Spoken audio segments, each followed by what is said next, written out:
Alright, there we go. Yes. What's up? What's up, Teacup?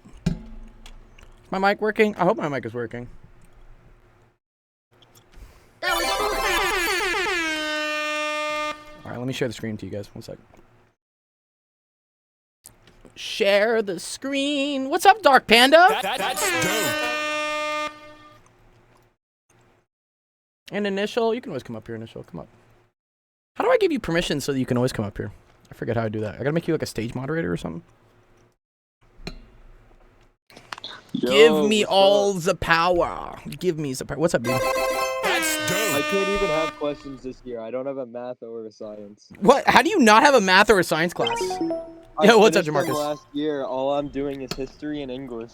Oh, are you a senior this year? Yeah, I got 3 histories this year. Yo, congrats, dude. All 8 The boy made it to the last year of high school. He made it to the final level. last year of high school, and all I'm doing is abusing myself with APs. Yeah. Yeah, that what they call it, like senioritis or something? It's like the last year. Super I seniors. show up.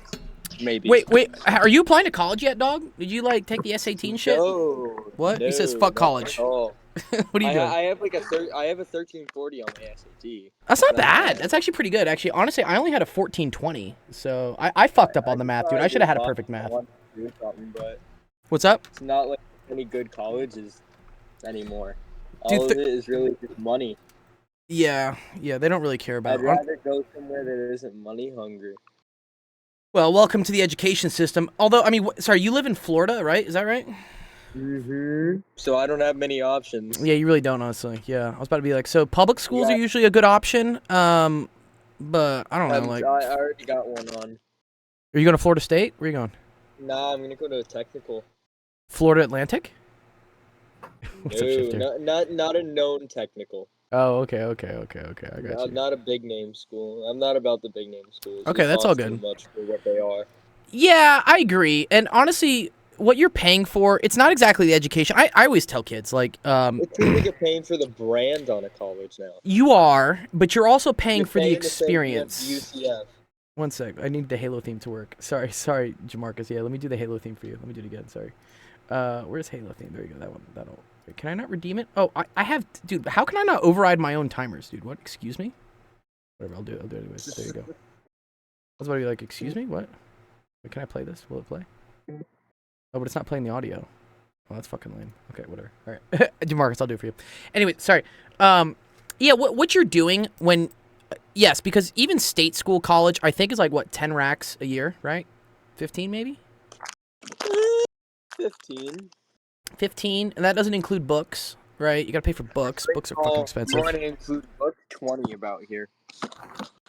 Yeah, I mean, University of Texas, I think was around 10. I mean, I could look this up real quick for you guys. You know, I'm just curious. I love how when you look at these books and how much they cost, and then you look at the author and it's usually your professor. Yeah, dude. Yeah, that's the... the whole textbook industry is a fucking scam, dude. I work for a company that's trying to, like, fight that, because, yeah, I also believe textbooks are a scam. Yeah, it's kind of... Let me see. What is it? Florida State in-state tuition. In-state tuition is what we say. Bro, what? Dude, this says $6,000, dog. This is so cheap. This is fucking cheap as fuck, dude. I'm What? calling full bullshit on Dude, that. this says $6,000, dude. What? Six Well, that's grand? the FSU. I Dude, that's wanna cheaper go than to- community college. Yeah, but I'm not looking to go for something white collar, I guess you could say. Oh, you want to be like a welder or something, or a mechanic? Mechanics, yeah. I mean, you could go Not here so- for I'm not for going instance, white Fl- collar. Florida State probably has a pretty good mechanical engineering program, and then if you get a degree, but if you get a degree in mechanical engineering, that makes you basically a mechanic. Yeah, but I'd rather just focus straight up on what I want to do. And That's okay. Yeah, do what you want. Yeah, for sure, man. And again, I have nothing against like trade schools or technical schools. I think actually more people should go to them. I think it's kind of a it's a false narrative that gets pushed that everybody has to go to college. I don't think everyone should go to college. I think everyone should go to higher education in some form. And that can be a trade school, that can be a technical school, it can be a vocational school. College is another good one. Just for the other reason I will like say college is good if you're getting a degree that is useful, not like underwater basket weaving. Yo, underwater basket weaving goes so hard, and I do Goes not so wanna hard, hear you dude. get I on low key I feel like I did actually meet a girl who actually got a degree in underwater basket weaving. I think it was real actually. I'm gonna get my PhD in that shit. I think it's real. But anyways, Is that Actually- a joke or is that like actually? no, dude. I think both a underwater joke and a real thing. no, it's real, dude. It's a There's merit no badge way. in Boy Scouts. I know it's a merit badge in Boy Scouts. Not anymore. I Basket don't think. weaving I've degree. never heard of Where that. can we get it, dude? Oh, it's an idiom. Okay. Okay, wait. Maybe there are like colleges that do offer. That offer underwater basket weaving. There might be. We live in modern day. There is a. very good chance Okay, underwater okay. basket Los weaving. Angeles Occidental College offered. It's a course. It's not a major. Exploring the history and meaning of underwater basket weaving. Yeah. Okay. Anyways. Whatever. Okay. Yeah. It's a joke. But anyway, what I'm saying is, if you get like a useful degree, I'm not saying that. You know, the other studies are good, but they're not going to make you any money. So if you're taking out, you know, $100,000 in loans to go get a gender studies degree that won't get you a job because no one's fucking hiring that, that's a waste of money.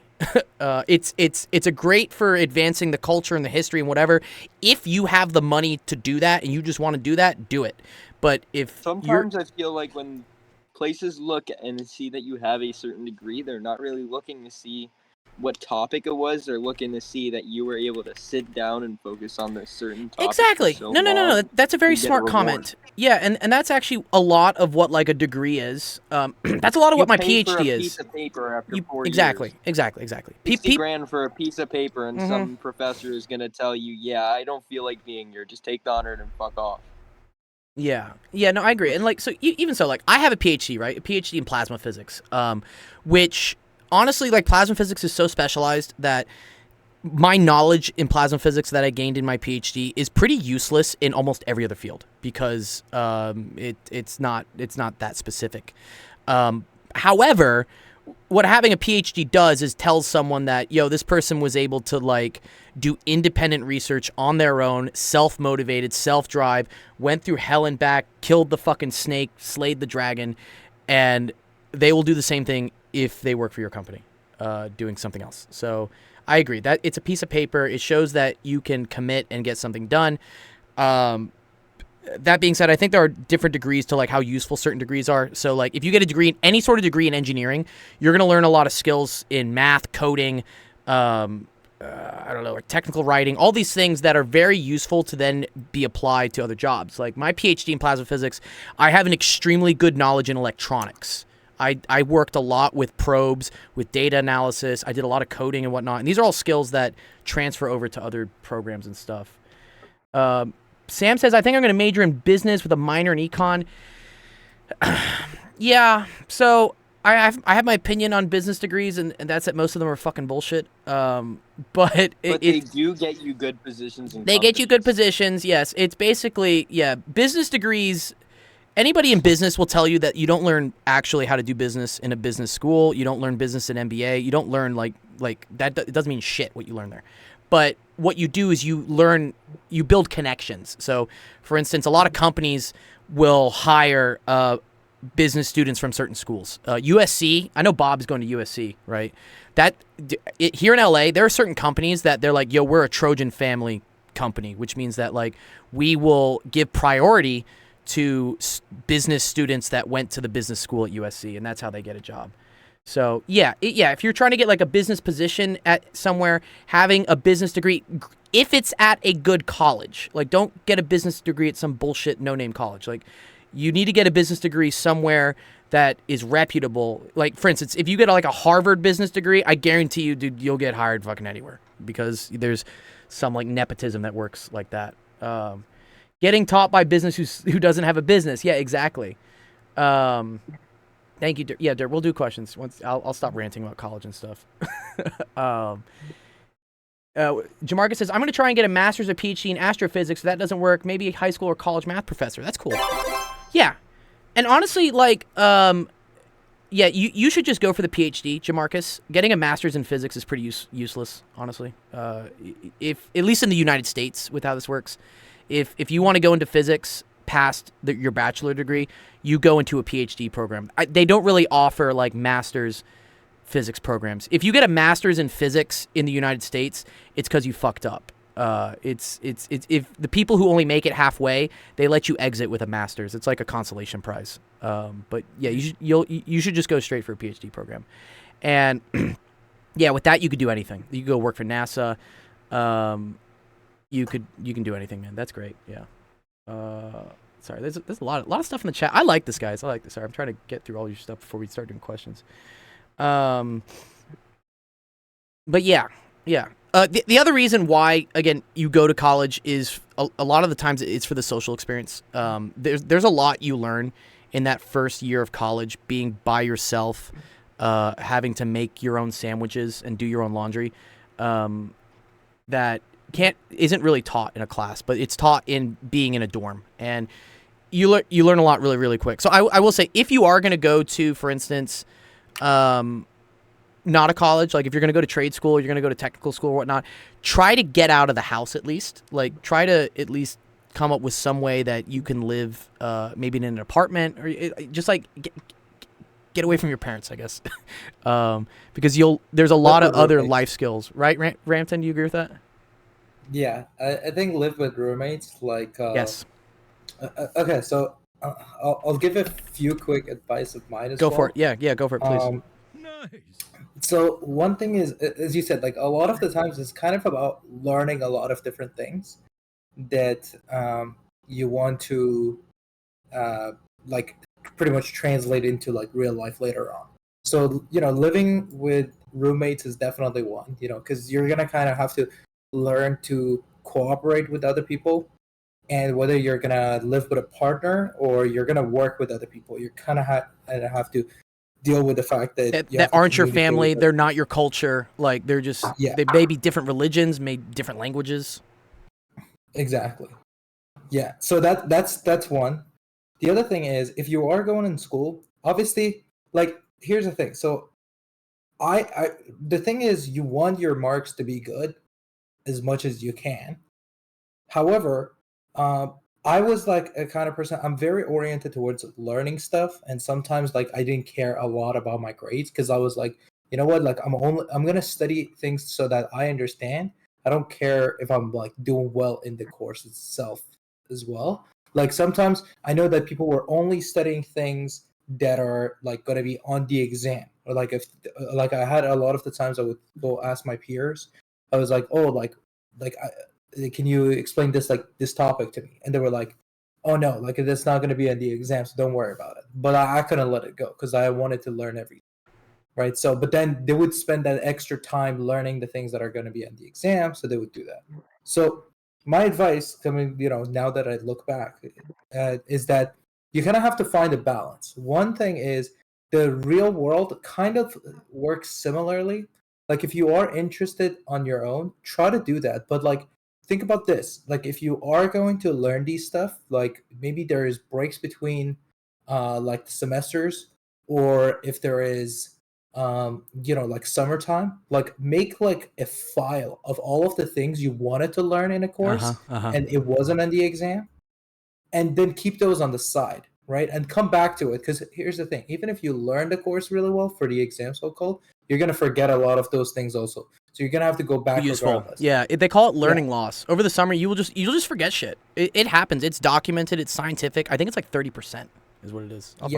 We keep going. So keep those things on the side. A lot of the times, the little things that you actually learn in a course are the things that sometimes might be too complicated or too advanced for you to learn at that point. So you might end up doing, like, you could do a project on it, or you could end up doing like some sort of like assistant something with like a professor or something at a different point, right? So keep those things in mind. And also, if you ever bring that up with somebody else, with like a professor or something, if you want to learn those stuff, aside from the fact that you're learning those, you might end up making yourself like stand out in terms of the fact that you were actually interested in learning something.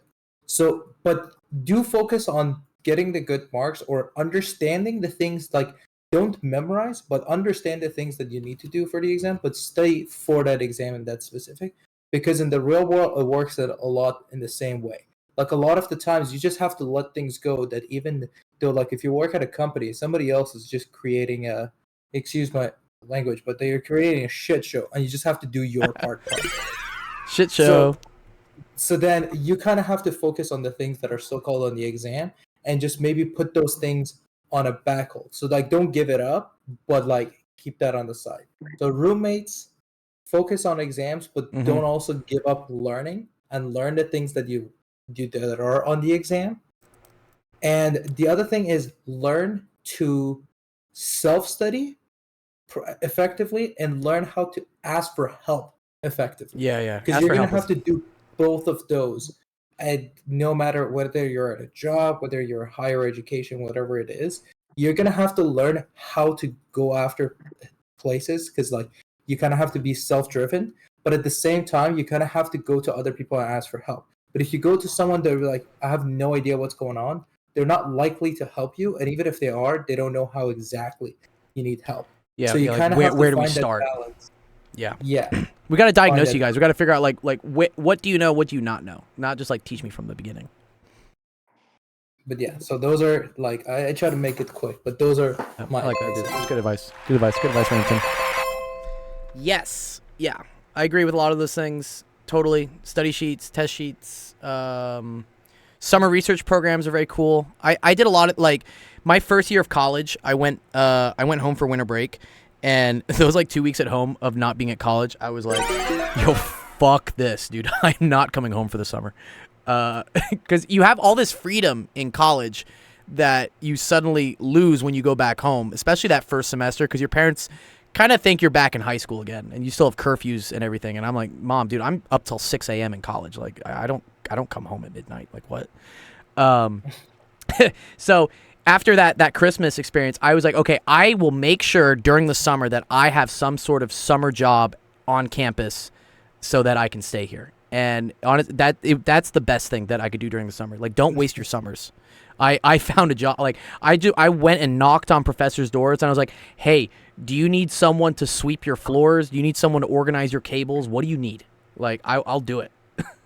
And you end up getting research jobs, which is cool because you learn a bit about how the whole research process works, and then they start giving you more responsibilities, and then next thing you know, you're like presenting at conferences, and you're going to grad school, and I don't know, all sorts. It's really cool.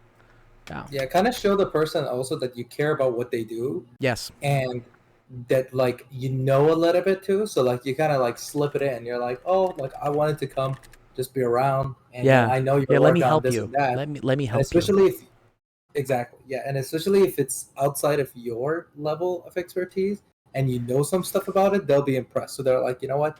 Let me give this guy a chance, because they don't care that you don't know and understand anything. Yeah. As long as it's above your level of understanding, that just shows that you have initiative. So they're going to be like, I count on the They fact recognize this that. They person love that. Yeah. does Yeah. something. People hire the person. They don't hire like the intelligence per se. They hire the person. They're like, okay, this person is moldable. I mean, I haven't done PhD, but I've heard that from a lot of my friends who have done PhD as well. They said like, if the instructor likes your work ethic and likes your passion, they care much more about those than they care. They can about teach. They can teach all the intelligence and whatnot. You can't teach motivation. You can't teach drive. Like that has to come from you.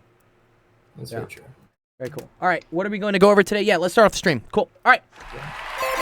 Welcome everyone to Actual Education. This is Office Hours, the stream that helps you out with math homework, science homework, all sorts of fun stuff. This is a great example of what Ramton's talking about, like asking for help. That's what I try to like teach you guys here, because when you get to college, there's going to be a thing actually called office hours, where it's an hour during whatever part of the day that your professor or a TA for the professor is just open and available, and they're just chilling there. Usually they're bored as fuck because no one shows up to them, you know. But this is a great opportunity for you to show up, and you can ask them anything about like the class and whatnot, and they're gonna help you. And so I try to mimic that here. I try to show you guys like how that would work. Okay, here we go. So what was it? Electro Derp says, how do we calculate the surface area of a cylinder? It's for my homework. Yeah, that's pretty cool. Okay, cool. Okay, let's draw some cylinders. I like cylinders. Cylinders are cool. Little tubes. What's Electro Derp? What's your level of Yeah, what grade are you in? Educated. What grade are you at? Yeah. There's more than one way of going about it. You can use calculus, or you can Yeah, we use could use math. calculus on this. I don't think it needs it. Yeah. Yeah. What was my student? Will you be deriving it from cylindrical coordinates and double integrals? I don't think so. I think derp is in like 8th grade. Oh, okay. I don't think we need to do that. But yeah, here let's do it from not crazy hard stuff. Yeah, I think this is what it is. Sam asks, what's my student to professor ratio in college? I don't know, honestly. Intro classes was probably like 200 or 300 students to a professor, and then once you get past the intro classes, it's like 20 or 30. It's like standard class. Grad school, it's like I don't know, like 10. you get to the super upper division grad school classes, dude. It's like 5. It's literally like that scene from Oppenheimer where like the one guy shows up. He's like, "Oh, I'm here for the class." It's like, "Hey, cool, I'm the teacher." It's like 1-on-1. Yeah, because some of these professors will offer like special classes. The one that was one guy. Yeah, the one guy. And that guy's he's actually his name is actually Giovanni. Actually, he's something Giovanni something. He's actually a historical figure. Yeah, I forget what it is. Okay. And then that guy who leaked him to the Russians. Yeah, what was his name? Totes or something. Yeah, it's such a good movie. I love that movie. Yeah, it was really good. It was. I also see what's it called? The Tuhi 33. Or he was saying like, oh, his timer went up. Apparently, he's in 8th grade. So you said that. He's in 8th grade. Okay. Yeah, cool. you said it correctly. Okay, cool. All right, yeah. Okay, so how this works, guys. So surface area you can think about as like how much wrapping paper I would have to put around an object in order to cover it completely. And a lot of time, you kind of almost see it in the name, right? Surface area. We know area usually refers to like 2D shapes, is what we say.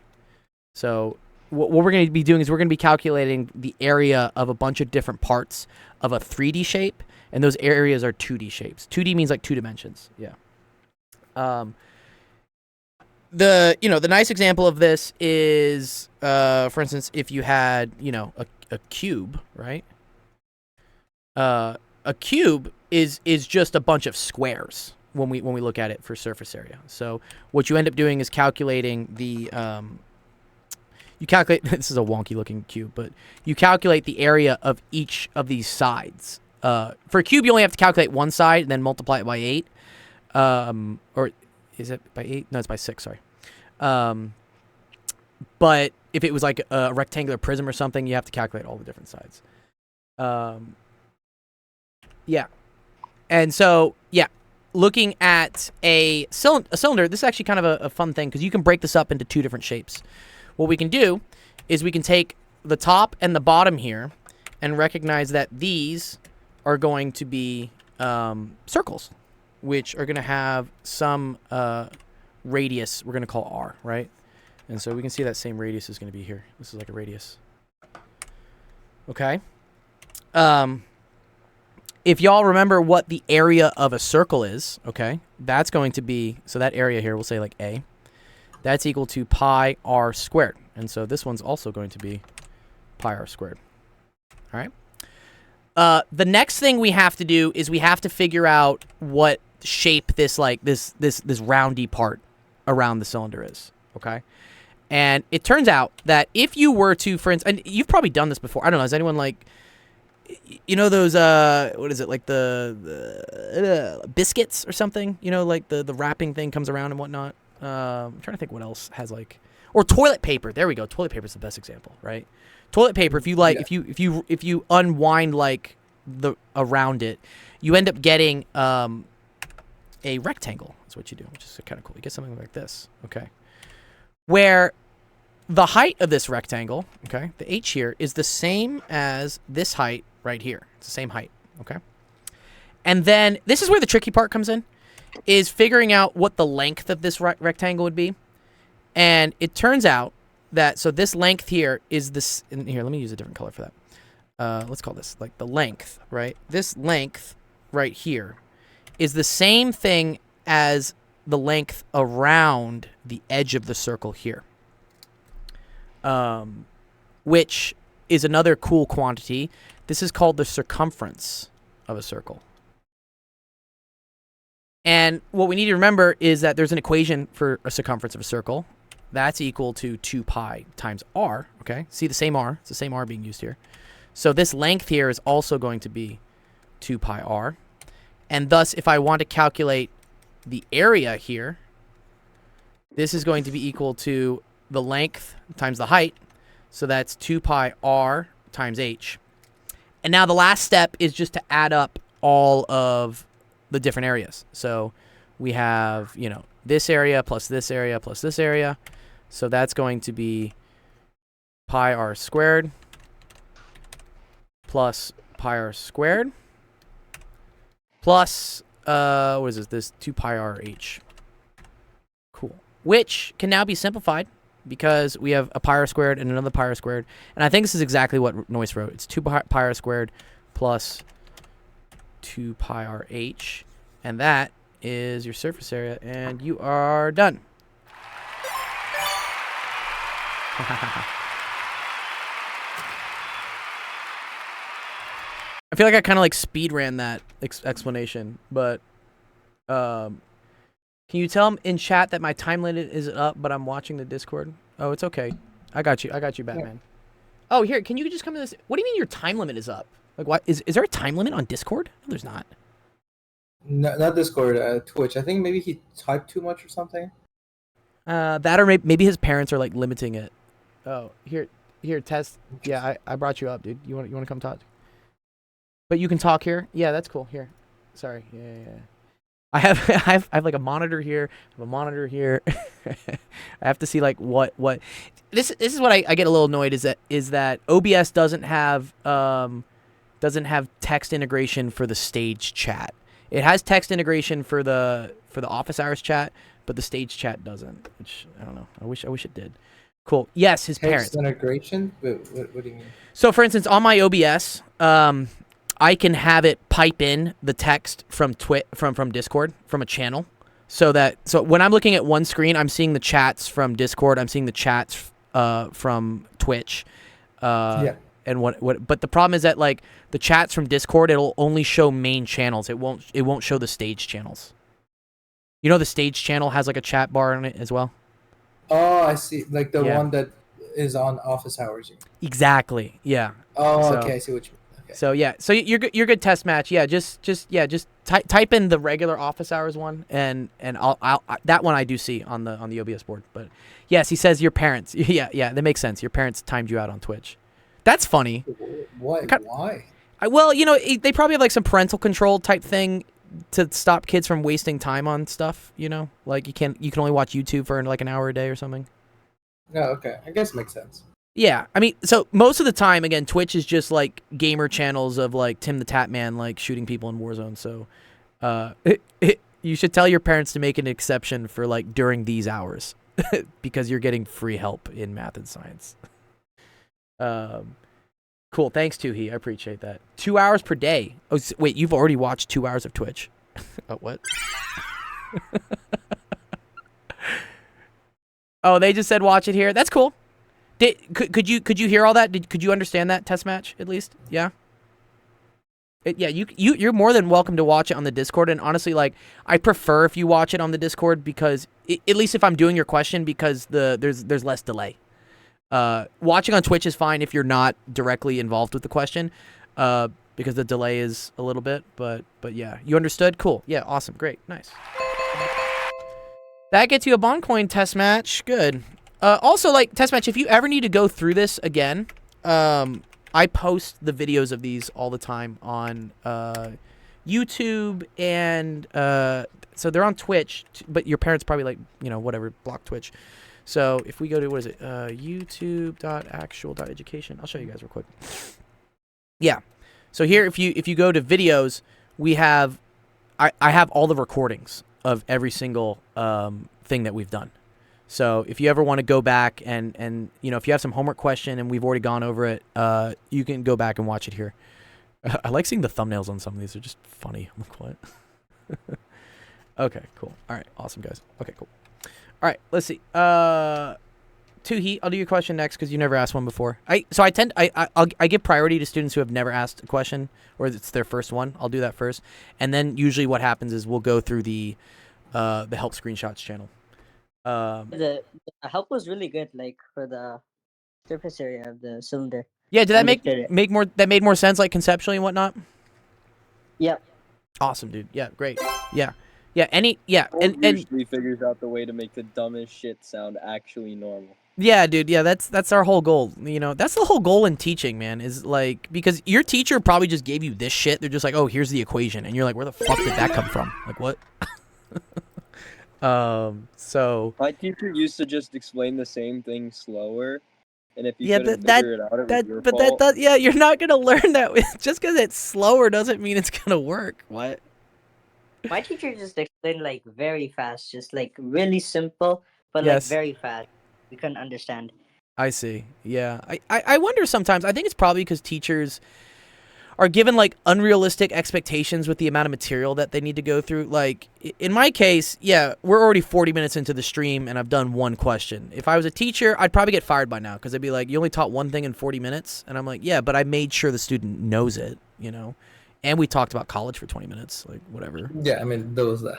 There was that, you know, but yeah, that's the advantage of this is there's no pressure. And again, if anything doesn't make sense, test match, you can always just definitely just stop me. Be like, I don't get this. Like, I don't get that step.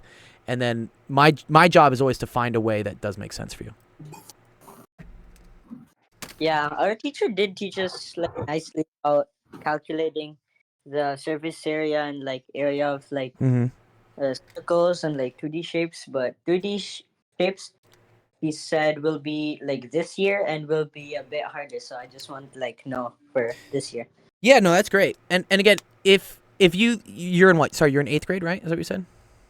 Yep, 8th. Yeah, cool. Yeah. So another good thing is that if you get bored and you're like, I already know all this stuff and now this is easy and whatnot, I can always show you what the next thing will be. And it helps you out to learn future things because then when you get to it, whatever, in 9th grade or 10th grade, it'll be a lot easier. It'll be familiar to you. It won't be. And so when your teacher starts talking really quickly, you'll be able to keep up and be like, oh, yeah, I remember already doing this.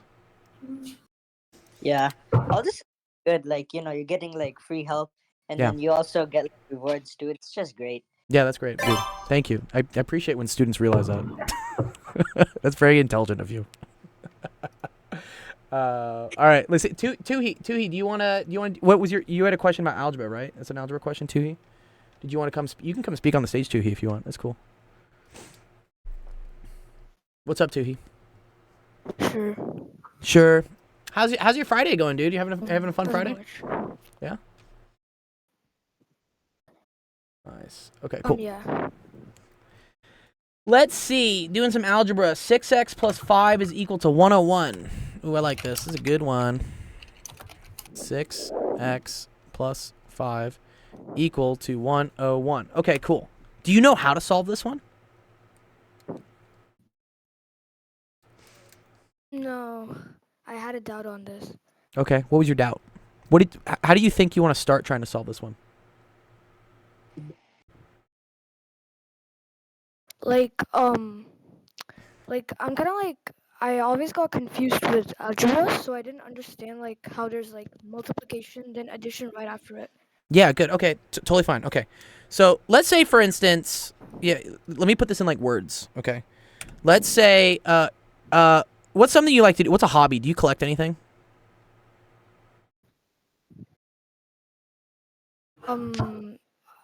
Baseball I cards. play games. He plays games. Okay, cool. Yeah. Okay, let's talk about like V-Bucks maybe. Do you like V-Bucks?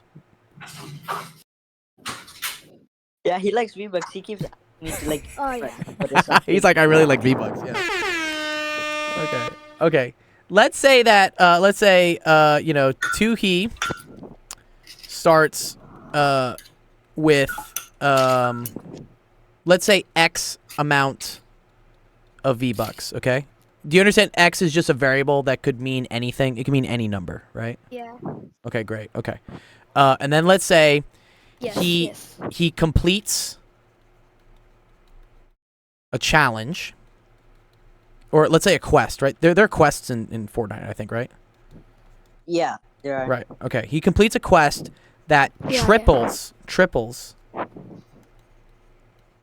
the amount of V-Bucks he has. He then buys I don't know, like an epic hero skin pack. For I don't know, like 800 V-Bucks.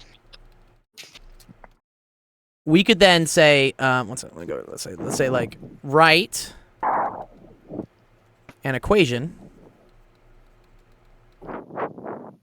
for how many V-Bucks he has at the end. Okay. Okay. So do you understand like what's happening here? You start with X amount, and then like you complete a quest, and it triples the amount you have. Right? That's like the big They make bonus. it 900 to certain numbers. Okay. Thank you. Yeah. Thank you, Rampton. Yeah. Let's make some nice numbers. Yeah. Okay. And then you buy an epic skin pack for 900 V-Bucks. So let's write an equation for how many V-Bucks you have at the end. So, and then, or actually, let's put like let's leave it like this. Let's leave it like this. Okay. And I'll explain like why algebra is what algebra lets you like solve for things is what it is. And so here we go. Let's say write an equation for how many V-Bucks. Or here, let's do it this way. I know what I want to do. Okay, let's say, how many V-Bucks did Toohey start with?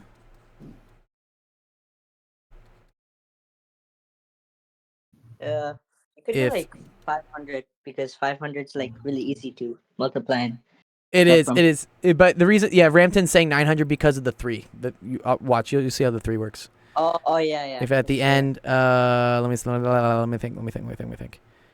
If at the end, he has, actually, it can be whatever.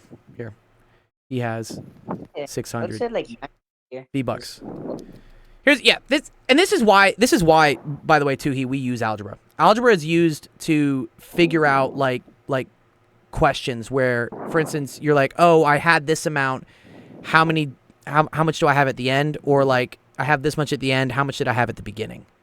It's a very good common application of algebra. Yeah. Okay. Okay. So we know that you had some amount of V-Bucks, that you tripled that amount with a quest, and then you bought a pack for 900 V-Bucks, and then at the end you had 600 left, and we want to know how much did you start with. Okay. This is what we call like an algebra question is what it would be. Okay. The first thing you want to do is you want to write this out in terms of like variables. Okay. So the first thing is we notice that there's a variable here. The variable is x, right? Okay. So we're gonna just like start that right here. Okay. Yeah. What x represents what in the question? What is it describing? The amount of V-Bucks I start with. Very good. Okay. Okay. So what happens after you complete the quest?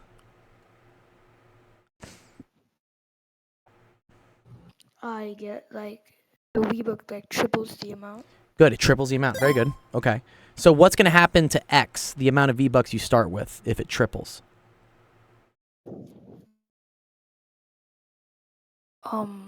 So whatever I start with, Yeah. it triples. Okay. And that's the like end answer. Okay. So how would I write that in math? How do I write something tripling? Like something becoming, I don't want to say too much of it because I want you to get it. Multiplication. Multiplication. Good. Multiplication by what? How much?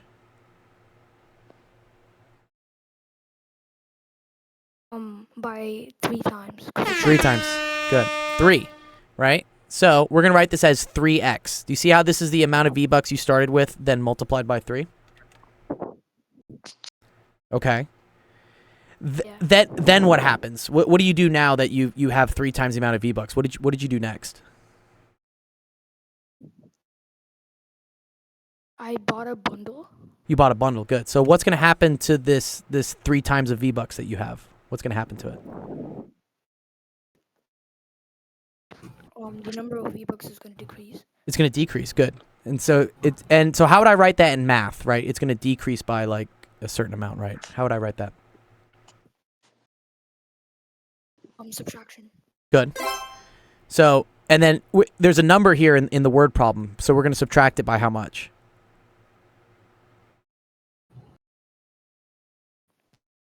Subtracted by like the cost of the skin pack. Good. Which was, do you see? It was, right? 900. And 900 V-Bucks. So this, what we're going to write here too, we're going to say minus 900. Does this make sense so far, right? Starting amount is then tripling, and then you're taking the Yeah. amount of V-Bucks you have, and you're buying a pack, so you're subtracting 900, right? Okay. And this is all equal to, right? What is this all equal to? After you've tripled your V-Bucks and you bought your pack, what do we know? Good, exactly. It's equal to 600. Okay, very good, very good. Okay. This is an algebraic expression, okay? Because it describes a situation, right, before and after, and it uses a variable, in this case, which is x, right? All right. And so now you can answer the question, right? Do you see how it says how many V-Bucks did Tuhi start with? So what variable is that? What are we looking for? Yeah. Mm-hmm. We're looking for x here. Okay? Does this make a little more sense why the x is being multiplied by something and then it's being subtracted by something? Yes. Yes. Because like the quest triples my V-Bucks, and then Very I good. pay 900 V-Bucks for the bundle. Good. Very good. Okay, excellent. Good. Okay, cool. All right, so the last thing we have to do here is we have to solve this for x, because we're trying to figure out how many V-Bucks you started with, right? And that's what x is. Okay? This is very similar, right, to the question that this was your original question, but Yeah. like this is just numbers, and these numbers don't really represent anything to you, so you probably don't really care. But this looks kind of cool, right? So this is a little bit more interesting. So, but the strategy is the same, and so once you understand the strategy from doing it this way, you'll be able to do it, you know, with the boring numbers that don't involve Fortnite. Okay. The rule with algebra, what I always say, is look for the variable that you're trying to solve for, which in this case is x. And what you want to do is you want to do the opposite thing that's happening to it, but furthest away first. You want to look at what's the thing that's happening to x furthest away, and then do the opposite of that. Because the goal of algebra is to always get this x by itself on one side, and this just be a number. That's the goal. Or in other words, like you want to isolate it, right? Isolate, If you want yes. to isolate it, first you gotta get it like 3x, and then get rid of the 900, and then you want to get rid of the 3. Exactly, yeah. Students get confused a lot by like which one to do first.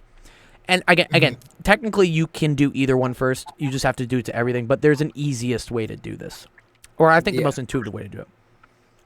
So, Tuhi, x is the variable, right, that we're looking at. What's the number that's like furthest away from the x that's doing something to it? 900. Good.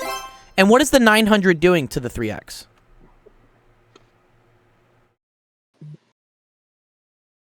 It's subtracting the 3x. Good. It's subtracting from. It's good. It's subtracting from the 3x. What is the opposite of subtraction?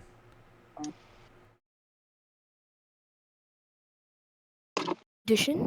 Addition. Good.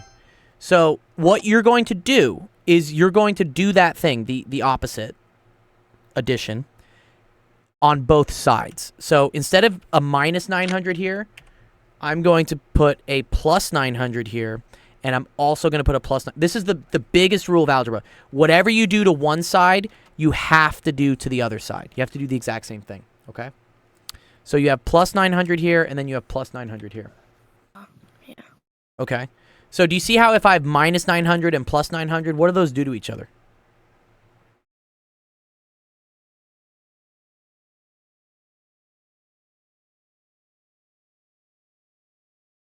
Like, let's say, for instance, I had, like, plus 3, minus 3. What would that equal?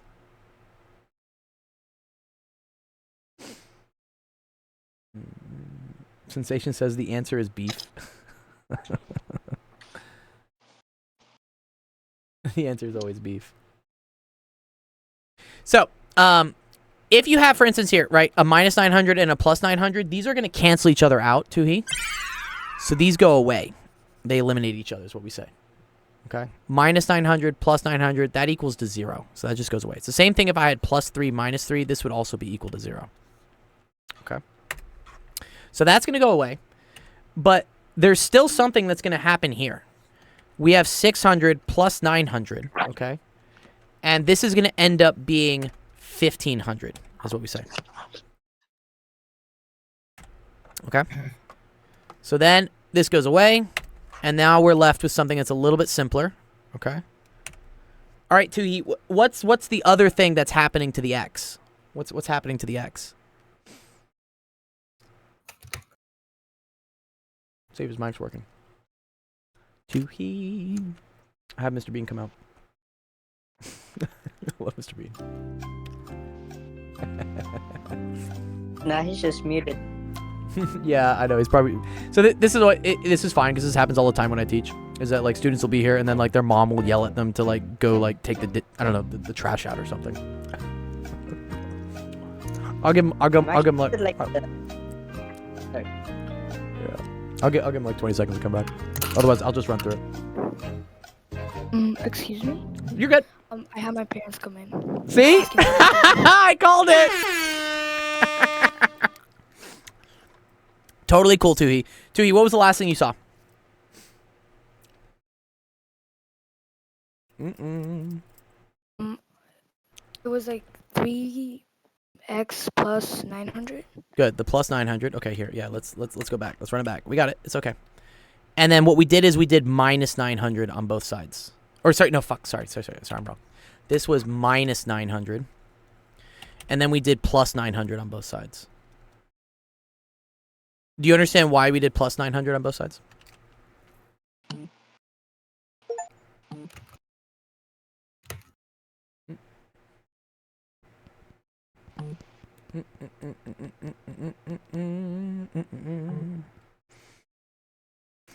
For every action, there's an opposite reaction. There's a Mackey's nearby. So what's a Mackey's, dude? What sensation? Macy's.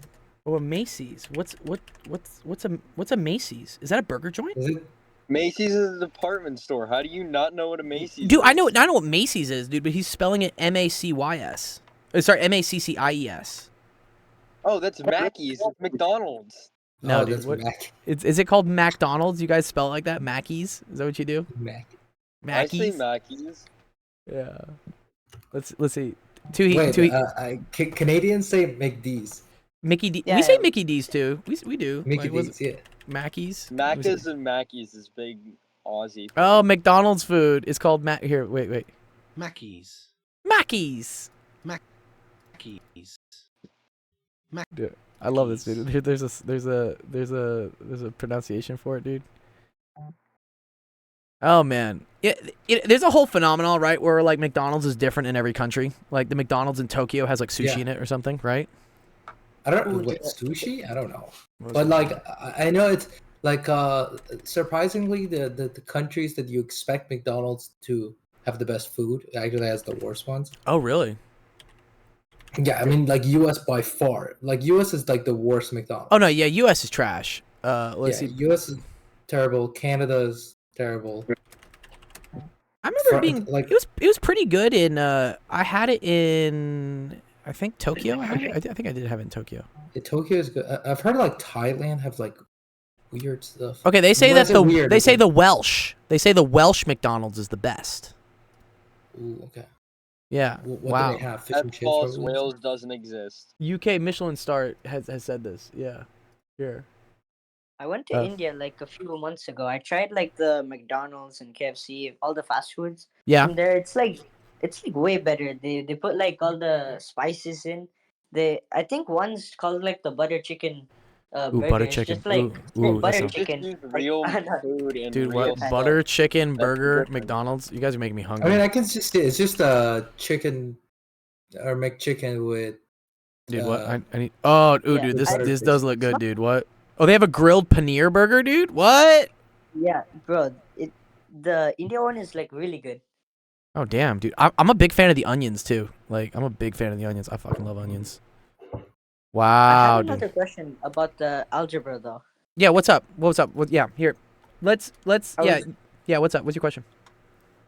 So I mean, it's I was doing like a math workbook over the summer, Uh huh. and there was like two, three algebra questions with like more than one variable. There was like two or Mhm. three, and it kind of like threw me off because I know how to do like one variable. We learned that like last year, For sure. but like two or three variables just kind of like threw me off. Okay. Did it have two equations with two variables? No, I don't. S- I don't so remember, but yes, I think it's- so. Also, it's- Dewey, he said he had to like go out with his family. It's okay. It's okay. Yeah. Tell him. We'll finish this question maybe tomorrow or next stream or whatnot. It's totally cool. Totally cool. All right. Okay. Yeah. So let's say for instance you have something like this. This is a common one. This is called a systems of equations. Here is what it's called, test match. So let's say I say like the sum of two numbers is 63. The difference is, I don't know, 14. Okay. So this is a common thing they can ask you in math. They can say like, what two numbers when I add them together, I get 63, but when I subtract them, I get 14. Right? Do you know how to do this? Yeah, I think you just like take 63, count down by 14. No. Yeah, not quite. Yeah, it's a good idea, but no, not quite. Yeah, sorry. So here's what you do. So two numbers, right? We could represent those as two different variables, right? So let's say we represent that as a variable x and a variable y, okay? Now, Yeah. let me write this as how could I write this as they call this an algebraic expression. How could I write this as an algebraic expression that the sum of these two numbers is 63? How would I write that in terms of like pluses and minuses and equals and stuff? Eh. So this is Honestly, I don't know. It's okay. This is the first number. This is the second number.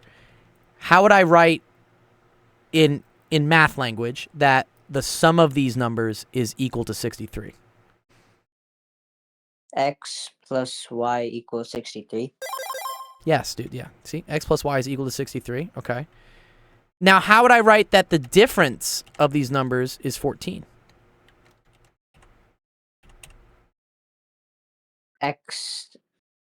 X minus Y equals 14. Very good. Nice, dude. Okay, cool. This is called a systems of equation. Systems of equations? System of equation? I forget which one's plural. Whatever. Or the other thing they may call this is like simultaneous equations. And what it is you have two equations, right, with two variables. And whatever this variable is, it's the same as this one. And this one is the same as this one. That's why they're called like simultaneous, because they're happening at the same time. Okay? Yep. Now, you could try to solve for each one here. There's a bunch of different tricks for how to solve this. There's one called the elimination method is the easiest way to do this, but I want to show you like the way that you're probably going to first learn it, which is called the substitution method. But let's show it. Okay, so you have two variables here, right? And the reason why you're probably confused here, test match, is that usually you only have one variable and you're just trying to get like x equals to something, right? Yeah, I'm trying Okay. to find X. Good. You're going to do the same thing here, right? I'm just going to, it's kind of a cool trick here. I'm going to take this equation, okay? And I'm going to solve it for x, okay? So how would I solve this one for x? Just getting x by itself. you you could like find a number that Don't find any numbers. Let's just get. So this in algebra, I know this is a common. So you guys are so used to in math doing everything with like real numbers and whatnot that when you see variables, you get kind of like weirded out. You're like, I don't know what. Wait, what? I can just.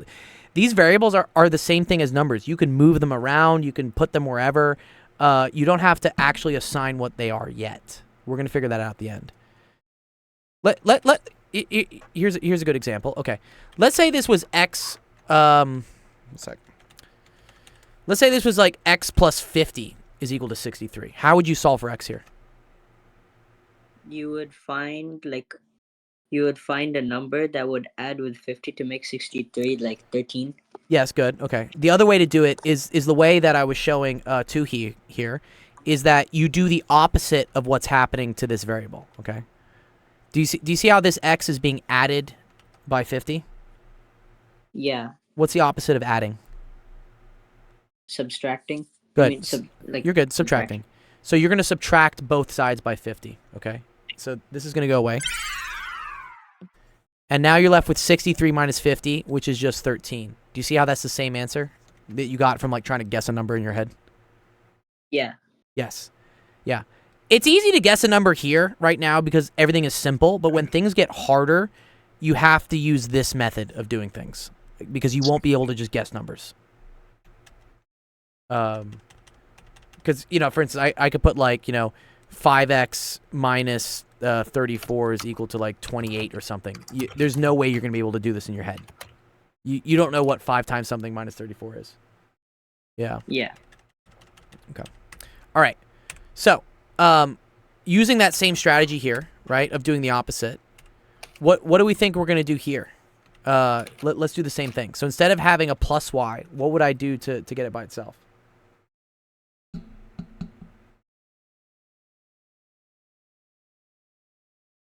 I really don't know. Okay, we're going to subtract y. Okay. Do you see how like the opposite of adding y would be subtracting y? Yeah. Okay, good. So these things go away, right? And now you're left with here. X is equal to 63 minus y, right? Yeah. Okay. What you're going to do now is you're going to plug this in for x in the second equation. This is why it's called the substitution method, because you're substituting. So what happens is wherever I see like this x here, right, I'm going to put this thing in for it, okay? This is the strategy. This is kind of like the leap of faith. This is kind of the jump, right? Okay. So instead of saying x minus y, I'm going to put this in for x. So what would that become? 63 minus y. Good. Or like. And then what else? Yeah. So this is all 63 minus y, and then you still have this, right? Which is? Yeah, minus y equals 14. Very good. Good. Okay.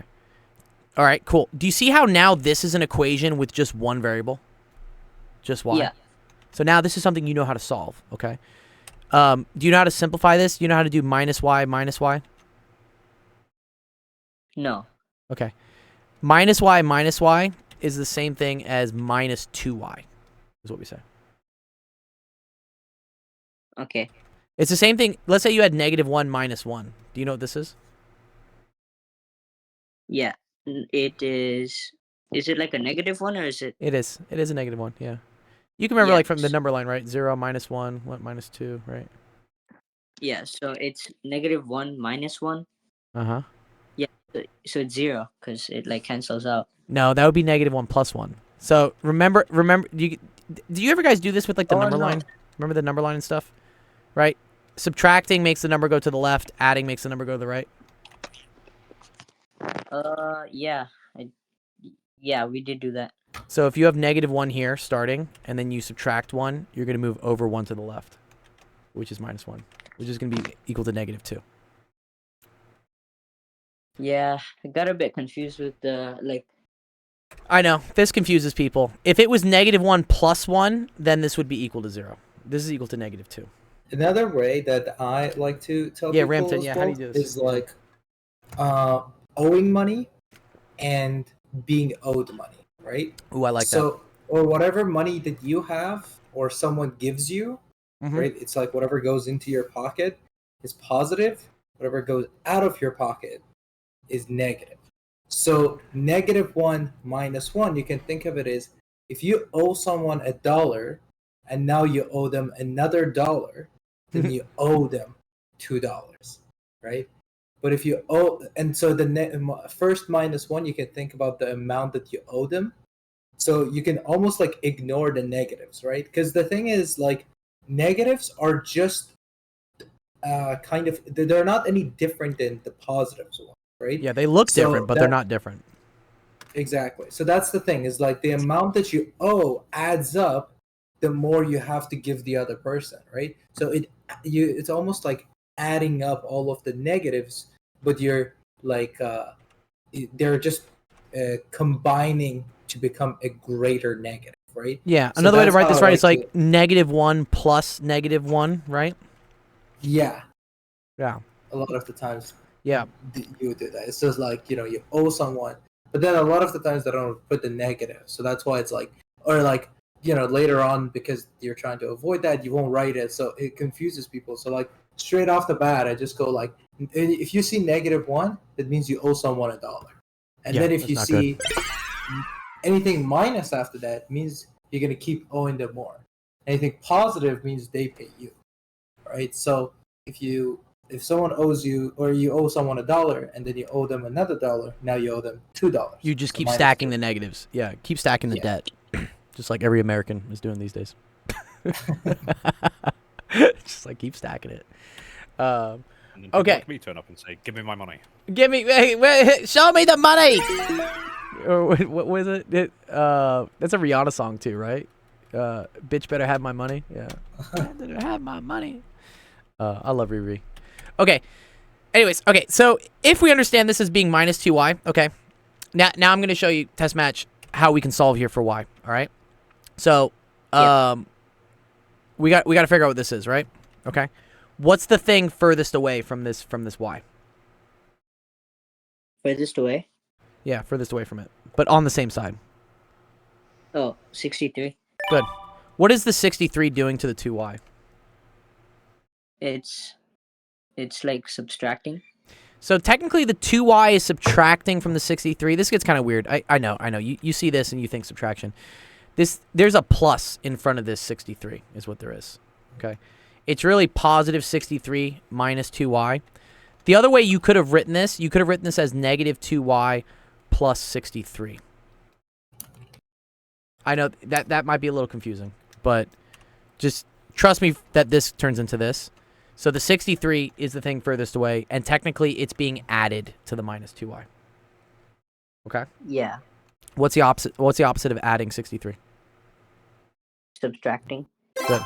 This is subtracting 63. So I'm going to do that to both sides, okay? So now what I'm left with is -2y is equal to, what is this, -39? -49, right? Is it -49? That doesn't sound right. I can't do math these days, dude. Oh, man. One sec. Was it 14 minus 63? It's Yeah, minus it's 49. It is minus 49. Okay. Oh, is this a half number, dude? That's so ugly, dude. What? Did I really do that? Did I pick two numbers? Sum of two numbers is that? No, shouldn't these always be whole numbers, Ramton? No, because you got Yeah. two numbers that add up to odd, and their difference is even. Is even. So Yeah. if you want them to, they both either have to be odd or both. Okay, here. Let's okay. Let me change it. Let me change this a little bit. Make it 64. Yeah, let's make it 60. Well, I'm thinking which one do I change like less numbers on? You're right. I did screw up on this. Yeah, here. Let me make this 64 to or sorry, test match. Yeah, just. What do you want me to call you, test match? Actually, that's a good question. Do you have like a preferred name? You could call me like Ranch, like the sauce. Ranch. I like that. Dope, dude. Yeah, here. Let me change your nickname to Ranch. That's actually pretty cool. I like that name. Test match is a very Indian sort of thing. Yeah, Ranch, dude. I like Ranch. No, it's because like in my old school, they used to have like they used to give out like snacks. Yeah. No one used to eat ranch, and like People do you mean, just use like Like ranch sauce? They would just give you ranch sauce for like a snack? yeah, and I used to like collect like all the ranch sauces, and I had like I think What? like 200 at the end of the year. What? That's dope. What? They give you ranch as like a snack? That's dope. Sounds like a cool budget to me, honestly. Dude, that sounds fucking dope, dude. I love ranch. And wait, That's stuff I eat. did you just eat all the ranch at the end ranch? Is that what you did? No, it like said like expired, but I don't know. I kept like I Okay, think I still have 1 or 2 boxes, but I threw out everything else. okay. All right, cool. I didn't know ranch could expire. I guess it is an egg product technically, right? Ranches. Yeah. Yeah, it's like isn't it like mayo, buttermilk? Yeah, and Yeah. some zest or something. I just know that, Yeah, you know, the modern produced ranch is just it's probably just all high fructose whatever syrup stuff that like doesn't die, you know. What are we asking me? Nothing. Don't need to ask me about the ingredients of ranch. Bro. Yes. Well, it depends the type of ranch. Yeah. Okay. Anyways. Okay. All right. So let's pretend that's 64. This ends up becoming minus 50. All right. Last step here. What's the last step? What's the last thing happening to this Y, dude? What's happening to Y? It's getting like it like a negative. It's being multiplied by -2. Is what we say. You Or are how's it being multiplied? There's like no multiplication thing. good. Okay. So technically here, so ranch. If it was -2 times Y, the other way they can write this is just this. Like they won't put the multiplication between it. They'll just attach Oh, it to yeah. it. I do remember that. I do remember Good, that. okay. Thing. Awesome. Yeah. Good. So this is being multiplied by -2. What's the opposite of multiplying by -2? Dividing. Good. So I'm gonna divide both sides by -2. Okay. So this is gonna go away. Just becomes Y. What is this side gonna become? What's -50 divided by -2? Gonna become. Doesn't it go like up because it's being like? No, it goes down. It goes down. It goes It goes down. down. It goes down. Yeah. Yeah. Divide by twice. Uh-huh. Either 75 or 100. Well, let's say you have 50 cents. Well, actually, I forget. What country are you in, Ranch? Are you in the U.S.? No, I'm in Canada. I'm in Canada. Oh, you're in Canada. Oh, that's cool, man. Okay. I don't know what is the currency. Do you guys still use cents out there? Is that the thing, Rampton? Do you guys still use cents? Yeah, Yeah. we You still like quarters? You have quarters and stuff? yeah. Okay. Yeah, it's all the same thing as US. It's just you really can't find pennies in here. Ah. That's one, and because it costs more to make a penny. Yeah, Yeah, right. it Then is it's worth- worth. It's the same it's- thing. Same thing in yeah. the U.S. Yeah. Yeah, and then they call a so this is the annoying part. For $1 and $2, you don't have bills; you have coins.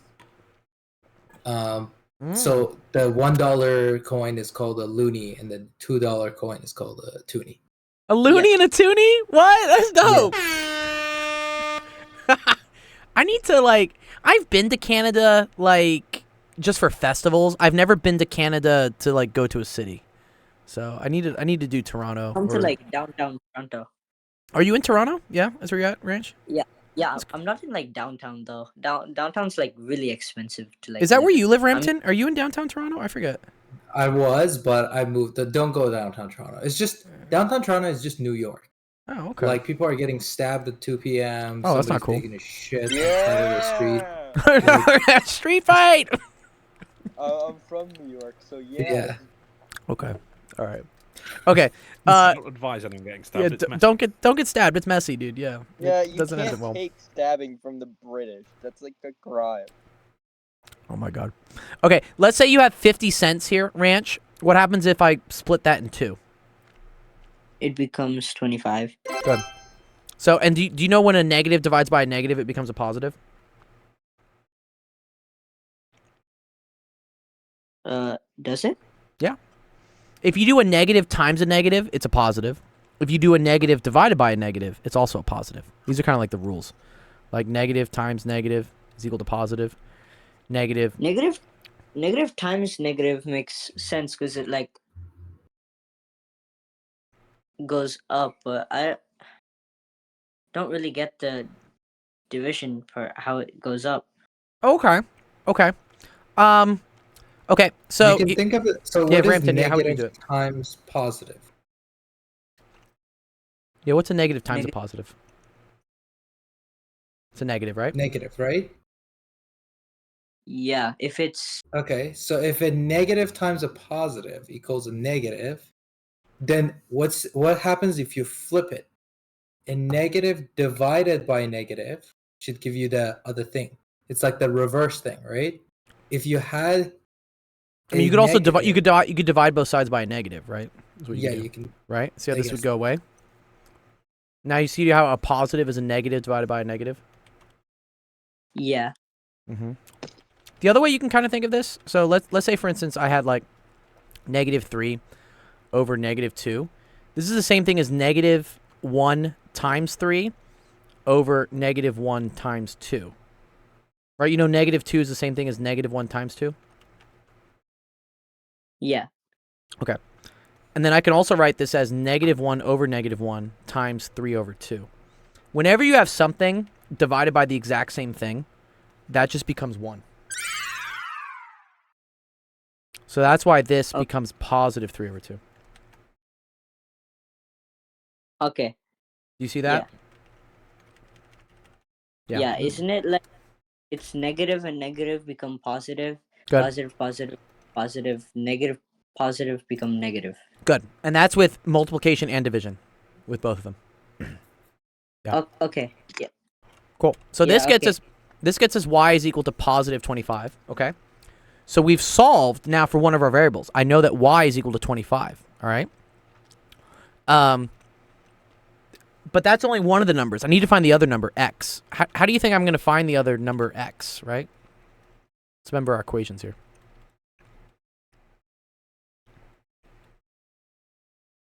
I still need to figure out x. How do I figure out x? X is 50 X is 50. Why do you think x is 50? because for the top one, right? For the 60. So let's remember. What did we figure out y was? We figured it out by from the division Uh-huh. And what did it equal to? 25. Good. Okay. So what I'm going to do here, Ranch, is I'm going to take this 25, right? And I'm Yeah. going to go way up here, okay? And I'm going to put it in, I'm going to put it in for y in both equations, because I just figured out what y is, right? Yeah, it's 25. So you have x plus 25 is equal to 64, and also x minus 25 is equal to 14. Okay. Turns out you only actually need to do this to one of the equations, but I'm showing that you can do it for both. Okay. Just give me a second. I'm gonna my parents are yelling at me to come down. So just give me. I'm gonna tell them 2 minutes or something. Yeah, tell them Give me a second. tell them you're almost done. Tell them 2 minutes. You're almost done. I always find this funny, Rampton, right? Because I had this one kid. What was his name? Jack. I love Jack. Jack is from Alabama or something, and he's a really young kid. Have you seen Jack come on the stream before, Rampton? Not sure. No. Yeah. Maybe. He's the It's sweetest okay. kid. He's the sweetest kid. But I remember he was, I was teaching him how to add fractions and whatnot, and then his dad was like, hey, give me that iPad. I need to watch football or something. I was like, damn it. I'm this is the limits of what I'm trying to do. It's I can only get so far before I hit the wall of the parents, where the parents are like, give me that iPad. What are you doing? I want to watch football. I'm damn it, dude, let me finish teaching your kid fractions, please. I know. It just becomes too funny. Or they'll be blasting the TV and it's so loud, and then they'll tell the kid, be like, hey, turn that stuff off. And I'm just you do realize your kid's getting free education from a PhD physicist, and you want to turn it off so you can watch football. I know that I'm supposed to find it funny, but I really can't. I mean, I would A, be paying attention to my children to figure out what they needed and what they were doing I and know. everything. And know. B, I would sacrifice whatever it took to make sure that they got what they needed. And in this case, the sacrifice is like just maybe turn the TV down a bit, you know, like maybe watch football in the other room or something. I don't know, like I'll it's. record the fucking. Sorry. Yeah, it's okay. Yeah. You're a good parent. You can't expect the same from everyone. You really can't, honestly, No. and It annoys me though. it does. Believe me. I have some students in this Discord who talk about how like they don't have food at home. Like one of the kids is like, "Hey, Dr. Gold, I'm hungry." I'm like, "Okay, why don't you go down the fridge?" And they're like, "There's no food in there." And I'm like, I can't send you food over Discord." But yeah, it's there's I See, I would get on a. It really is making me angry. I'm going to try and calm my tits here. it's right? okay. Calm your tits. It's okay, dude. No, I mean it makes me upset too. I man. would get on a plane and bring them food. I'm telling you. I know. Actually, you know, I have thought because these kids they know how to use DoorDash and. Ranch and is back though, by the way, just so that I wanted him to kind of. Oh, Ranch, what's up, Ranch? Are you back?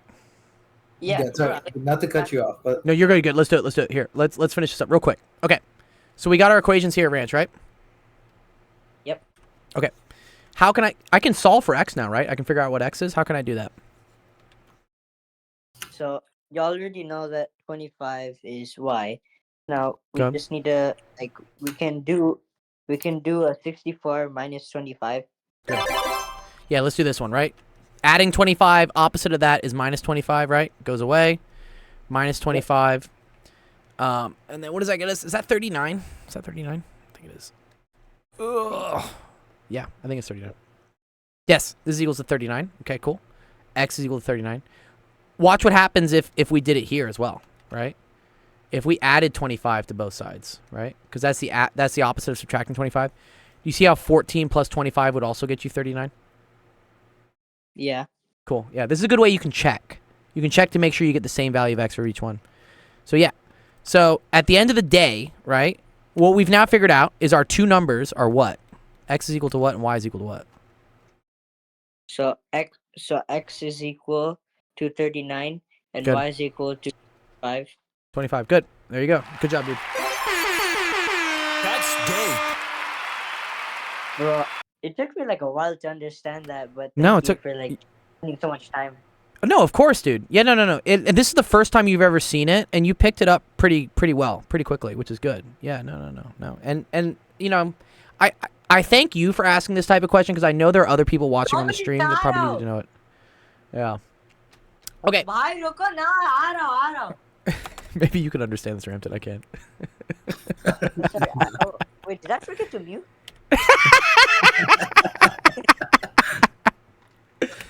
It's okay, dude. You're good. You hear Alright. me like yelling?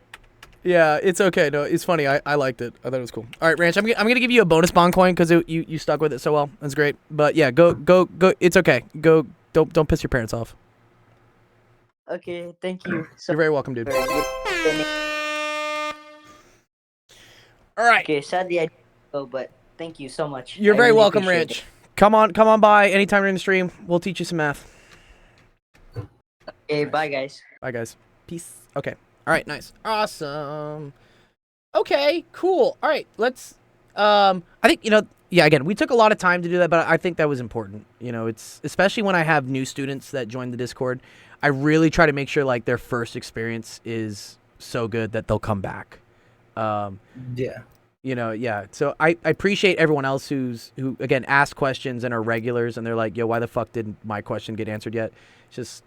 It's the whole process of when a new student comes in, let's make sure that they like it, make sure it's cool, and then you keep them, and then that becomes exponential because then he's gonna go tell all his friends that like, oh, yo, there's this dope people that just teach math for free and they give out gift cards and shit, and then the dream happens.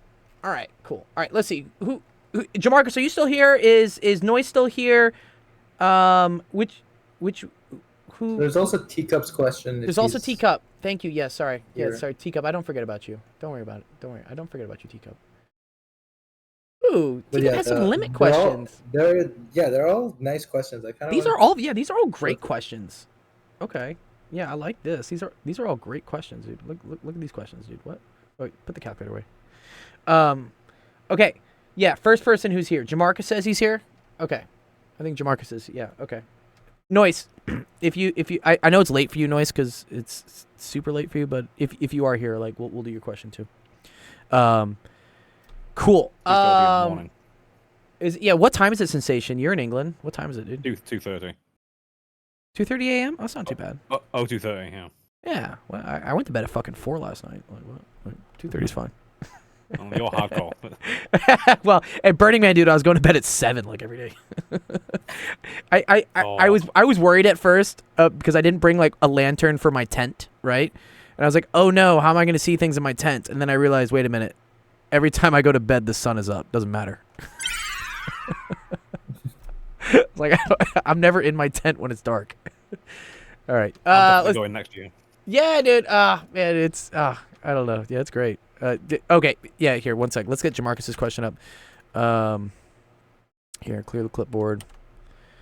And then, Ramton, I don't know how much time you have. Do you want to maybe explain this one? Because this seems to be. Yeah. Yeah. Do you want to do this one? I'm bed bound, not bed bound, chair bound. Chair bound? Oh no! Did you get sick? Did you get... I pulled a muscle. Oh no! I think. Doing Muay Thai or what?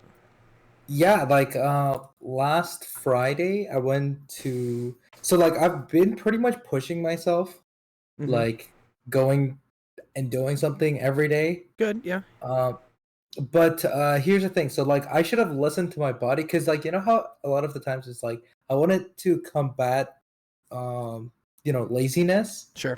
But last Friday, I didn't feel like, because I was like, oh, I feel like sore and everything. But I was like, oh, maybe I'm just being lazy. Maybe I'm just being a bitch. Yeah, but like I should have known that I'm not, because like I actually feel like motivated. Like even though I don't feel physically good, like I feel mentally good. But that day, it was the opposite. Mentally, I wanted to go, but like physically you were just like, no. Yeah. But anyways, I did go to Muay Thai, and then I came back. And I was kind of having trouble, like when I was bending over, it was like I almost had like a back pain. And then I woke up the next day, and like for the past week, I can't even bend like 10 degrees. Oh no, dude. Yeah, so I think I pulled like my, it's not my back muscle. I think it is my glute muscle. Okay. Because yeah, like if I'm sitting down, I can bend over, because like if I'm having a back stretch, it's fine. But like standing, I can't, like even like I have to like put my arms on the side of the sink to be able to brush my teeth or wash my hands. Oh no, like, dude. Yeah, I can walk, but like I can't even bend like even the slightest amount. So oh, dude. Yeah, I know that feeling. Have you heard of this thing called Whoop? I think I've talked about it before, right? The fitness tracker. Yeah, Whoop is what it is. It's what I use. It tracks my heart rate and everything. But like the cool metric that they use with it is it's to prevent overtraining. So what they do is they look at metrics, for instance, your sleep and whatnot, and how much sleep you got. So for instance, I only got 4 hours of sleep last night. I needed 8, right? And based on this, it will recommend how much strain, how hard you should push yourself that day. And which I feel like is the dilemma you just had, where you were like, mentally, I'm like, I'm here, but your body was telling you like, no, like don't do that. And so, I don't know. This is I've loved this. It's great for telling me like when I'm overtraining and undertraining and stuff. Yeah, I'll check it out. I think it's just a matter of doing lots of weights and Muay Thai, like kind of mix it around. But yeah. It's fun. All right, cool. Do you have pen access? You should have. You have access. I think you should have presenter access. Yeah. Good. Okay. Cool. All right. Let's do it. Let's do some matrices, Jamarcus. Let's do it. Yeah. Okay. So I like these types of questions because it looks like scary, but then it looks very scary. It's like it's not actually that bad. So like I think for a lot of the times whenever I see these types of questions, it's like I like to tackle first what these like keywords are that might like scare people off, and then once they understand it, the question just seems like easily digestible. Now they can think of like a solution, right? So the first thing is, it says the matrix. So obviously this is a matrix. It's just an array of numbers, what we call. It's just like a rows and columns of numbers, right? They're not like, it's not 3 next to 2. It's like 3 is its own entry, and then there's a different entry like -2. Mm-hmm. Right? So that's what we mean a matrix. Jamarcus says It's- he it's says a- I get the words, I don't get how to get to do it. I don't even know what invariant point is. What? Jamarcus, don't so tell me I you know wanted all the to- words. Yeah, I wanted to like quickly do that in case anybody else was like interested. Yeah. Yeah, keep going. You're good, But Rampton. Go for it. transformation M of the XY plane, right? So the word transformation, it means that whenever you feed something to this, if it's a point or if it's like a line, it does something to it, right? It transforms that. Now, typically, if it's a point, it takes that point, puts it somewhere else on the plane. If it's a line, it like rotates it or extends it, right? So that's what the word transformation means. Mm-hmm. The letter M, it just refers to this matrix. We just call this transformation M, essentially, which is represented by a matrix that has numbers. Okay, and it says show that the origin is the only invariant point. Now, word invariant, as the meaning suggests, is that it does not vary. So what does it mean? It means that if I put a point, so let's say I have this is my XY plane. There's this point. Now the matrix doesn't have like a representation on this thing. It's like kind of like a meat grinder, as I said. It's like a Meat grinder. device. You put this point into it, it spits out somewhere else. Now if I put this point here, this does something to it, and then like spits it out somewhere here. Okay. And if I take like, a different point, like maybe this one, and then it spits it out, I don't know, like here. So then my question becomes, or just blue to pink. Blue to pink. Oh, okay. Doing from here. Blue to pink. Yeah. This is like, there's Doing multiple. M's on it, I guess. Yeah. Yeah, I guess this one just gets deleted. Yeah. Okay, got you. Yeah, so the black one, let's say, goes to the red, and then the blue one goes to the pink. That's what it does when it transforms a point. Now, got you. Invariant means, is there a point that I can find, maybe like this, that if I put it through my matrix, it comes out exactly on the same spot. So it doesn't take it and put it somewhere else. It takes it and puts it back exactly where it is, like original. So that's what invariant means, right? So the word invariant occurs a lot. It means that it doesn't do anything to it. So whatever it is, if it's a point, it leaves it as a point. If it's a line, it doesn't stretch it or it doesn't rotate it. So that's what we're going to do. So that's cool. You take this matrix, 3, -2, 4, -6, and you say, I'm going to feed like a random point into it, XY. Okay, now let me write what this does to this point. It goes 3x minus 2y. This is for my first entry. And then the second entry is 4x minus 6y. Okay, that's it. Now, this is what it does to this, actually. Now, what it means by invariant means that this point, if this matrix acted on this point with coordinates x and y, if it is invariant, then what it needs to happen for this is nothing. So the same exact point needs to come out. So this is what it's doing to it. This is what we want to do to it. So if these two things are equal to one another, it means that for that x value and for that y value, this will do such a transformation to this. It will change it in a way that it doesn't change its like overall value from what it was before. So we'll just have to solve 3x minus 2y equals to x. 4x minus 6y equals to y. Then we just get 2x minus 2y equals to 0. And 4x minus 5y equals to 0. Okay. Now, if you were to just, do the same thing, substitution is like we just did, that if 2x equals to 2y, essentially x is equals to y. And then we plug it into the other one, you get 4y minus 5y is equals to 0, minus y is equals to 0, it's just y is equals to 0. And then x, which was also equals to y, is also equals to 0. So it means that the only way that this actually goes, if we put the point 0, 0, then this spits out 0, 0 again, right? So this matrix times the point 0, 0 gives us 0, 0. That's what the invariant means. Now, because this is linear algebra, this is actually a property of linear algebra. It's just that it is the only invariant point is that. Oh, Is I that- see. The only way you can get that something is something your- equaling to 0 is something times 0, basically. Yeah, that's the property of linear algebra. That's one of the fundamental or the fundamental theory, not fundamental axioms of linear algebra, which is that the zero, because you have to always include the vector 0 in there as well. Like maybe Right. we'll talk about it.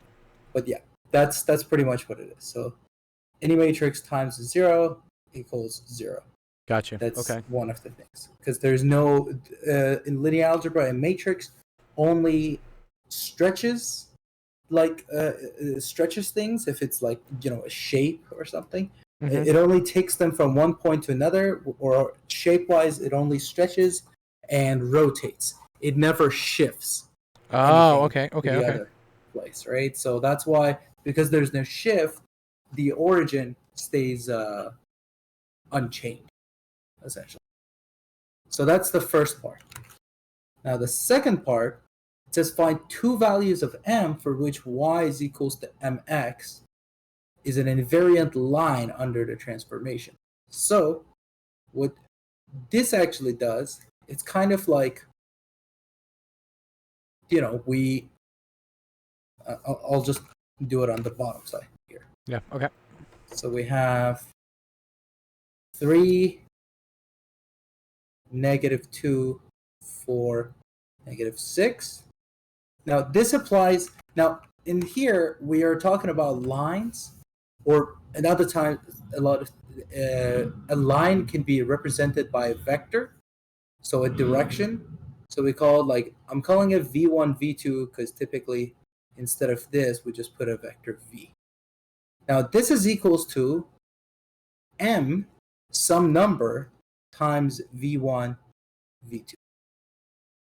So what this says is that if I put if there's a certain direction, or if there's a vector that it points in a certain direction, if this goes through this matrix, it doesn't change its direction, but it stretches it, or what's it called? Stretches this, or Shears it. shrinks it. Okay. Right. So this is pretty much, this is what the eigenvalue problem is, right? So this is what we call an eigenvalue as well. This is what we call the eigenvector. Okay. So eigenvector is a vector that doesn't change direction when a matrix acts on it, but what it does is it gets stretched or it gets shrunken. An eigenvalue is the amount by the amount of this. Yeah. by which it gets stretched or shrunk, right? So what you can do a lot of the times, I mean, you can do this like a system of equations. You know, there is one way that you can do this where, you know, obviously you can do it similar to the other one, like 3v1 minus 2v2. And then 4v1 minus 6v2. And then you want this one to be equal to mv1, the other one to be equal to mv2. Right. Now, typically if you want to do this, this becomes a little bit more difficult because, you know, you don't have the you do not have the v1, v2, and m. So it's like 3 letters and 2 equations only, right? So the other way of which makes this kind of more interesting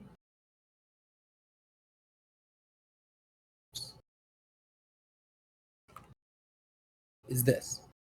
So typically, I'm going to write this more like a little bit more abstractly. So we can call this big vector M, right? Typically, they show it with the letter A. So it looks like this. A times V equals to lambda times V. But because of the letters of this problem, we can say MV is equals to like little m times V, right? So that's what it is. So what you would end up doing is you can bring this to the other side. You get A minus lambda, or let me just do it step by step. AV minus lambda V is equals to the 0 vector. Right. Now, what we will do is that we will factor out this V. Now, as you can see, I'm going to factor it out on the right side, not on the left side, because the order matters, because this is a matrix multiplication, not a number multiplication. A times B is different than B times A when they're matrices. Exactly. So I have to write 8 minus. Now, this is not a 1 because this is a matrix. So it can't be, the second one is not minus a number. Now, when you factor out the V from this, if you wanted to, you could write 1 times V, obviously is V, but instead, because you want to do some sort of operation with a matrix, this one has to be a matrix. Now, this is why we put the identity matrix. And the identity matrix is essentially the 1 for the 1 for matrices, right? So what does 1 do? When we multiply everything by 1, gives us the same exact thing. And so the identity matrix does the same thing. If you multiply a matrix to the identity, it gives you the same exact matrix. If you multiply a vector to it, it gives you the same exact vector. So that's why we're putting the minus identity. And then there's the letter lambda as well. This is equals to phi naught. Now, in here, so you have A minus lambda I. They show it like this. Lambda I times this vector V is equals to 0. Now, the only time where you get a 0 vector is, now this is where, I'm assuming Jamarcus is still here. Yeah, what's up, So- Jamarcus? You still Jamarcus? We're teaching you all eigenvectors, eigenvalues. We're giving you a crash course in linear algebra. Yeah. So, yeah, in here, brain melting. yeah. So the only way that anything times a vector, and this is why the first part of this problem is important. The only way to get 0 is either that the vector that you're multiplying it is the 0 vector. And if it's 0 vector, then it's just nothing interesting about the problem, right? You're just saying 0 times 0 equals 0. Yeah, it doesn't do something anything. It's like just that. boring. But if it's not, then that means that this term right here is doing some sort of a Voodoo magic. stretching to this V, that it stretches it to 0 length, or essentially it shrinks it to a length of 0. The only time that that happens is that the determinant of this thing is 0. Oh, Because okay, the sorry, determinant tells you about the amount or kind of Is it the magnitude? Is the determinant the magnitude of a matrix? Like if I have a matrix, A is equal to like some I guess shit. But you could usually say we do that, like yeah. this, right? We do this.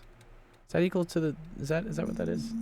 Well, it depends on what you define as a magnitude, because the matrix represents some sort of a transformation.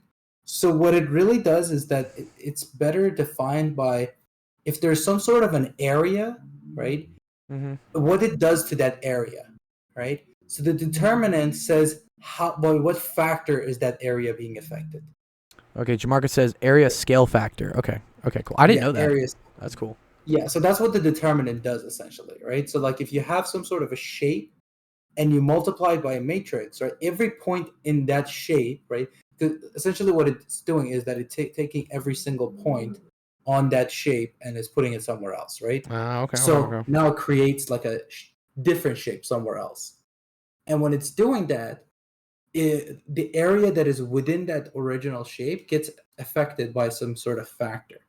And that factor is the determinant of this thing. I see. Gotcha. So that's why we're saying if something is applying on this vector v, which we are saying it can be anything, because that's what we're trying to find also. But it can be anything except 0, because obviously if it is 0, then it doesn't do anything to it, because it's not an interesting problem. But so the only way for that to happen is that the determinant of this term that is being multiplied by v is 0. That's the only way the outcome would be 0. Okay. So now that's what we do. So the determinant of a minus lambda I. So the identity is this. So if I multiply lambda to it, just multiplies a lambda to every entry. So you get lambda 0 0 lambda. Now a minus lambda I, essentially what it does is that it subtracts a lambda from the diagonal terms. When I say diagonal, it means that the 1 1 entry, the 2 2, there's more entries. It would be 1 1, 2 2, 3 3, 4 4. What is he's asking what is lambda? Is lambda the eigenvalues? Is that what it is? Yeah, so the lambda is what we call the eigenvalue, or in here is that m, which is the I guess some sort of like a scaling factor. Scale factor, yeah. And because this is a 2x2, doesn't this mean that we can have up to 2 eigenvalues, I think, right? Like there will be a lambda 1 and a lambda 2? Yeah, exactly. Okay. That's why the question says find the 2 values of m. Right? Oh, sorry. So I moved it. We'll get that as well. Yeah, cool. Yeah, so then we'll get determinant. Because this will be a quadratic. You'll see it's Jamarcus. This will turn into a quadratic. Exactly. And 4 minus 6 minus lambda. So the determinant of this has to be 0. Okay, well, the determinant gives us 3 minus lambda times minus 6 minus lambda minus 4 times minus 2. Is equals to 0. All right, well, this one gives us minus 18 plus 6 lambda plus 3 lambda plus lambda squared. Did I do this correctly? Minus 18. And then plus 6 lambda. And minus 3 lambda. Sorry.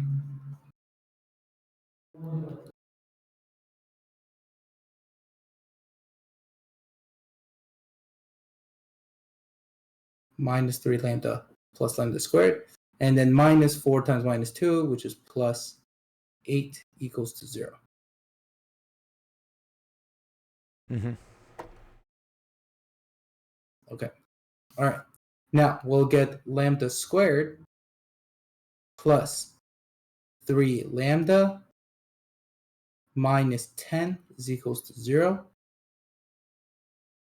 Now we're going to find the 2 values that are...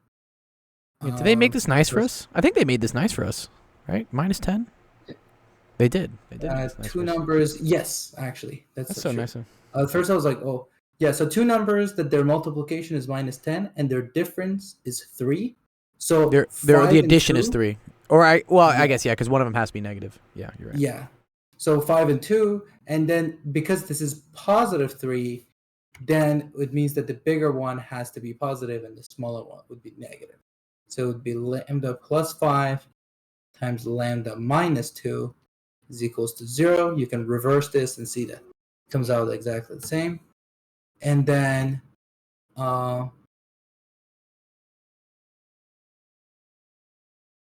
yeah. And then you get 2 eigenvalues. Lambda 1, which is minus 5, lambda 2, which is 2. Now, these are not those slopes. These are like those stretching factors. So what you need to do is you need to find each vector that is associated with Yes. this. Each So, like, eigenvalue you know, has a unique eigenvector. Yeah. yeah. So again, there's two ways of doing that again. Because it might go too long, I'll just stop it here, but I'll tell you this. So 3 minus 2, 4 minus 6 times v1, v2 is equals to -5 times v1, v2. So what you'll have to do is, obviously on this side, you get minus 5 v1 minus 5 v2. Now you can solve this equation and find the values of v1 and v2. So it's either two variable, or once again, what you can do is you can go back to the original thing, and you know that what you have in here is some matrix times v is equals to 0.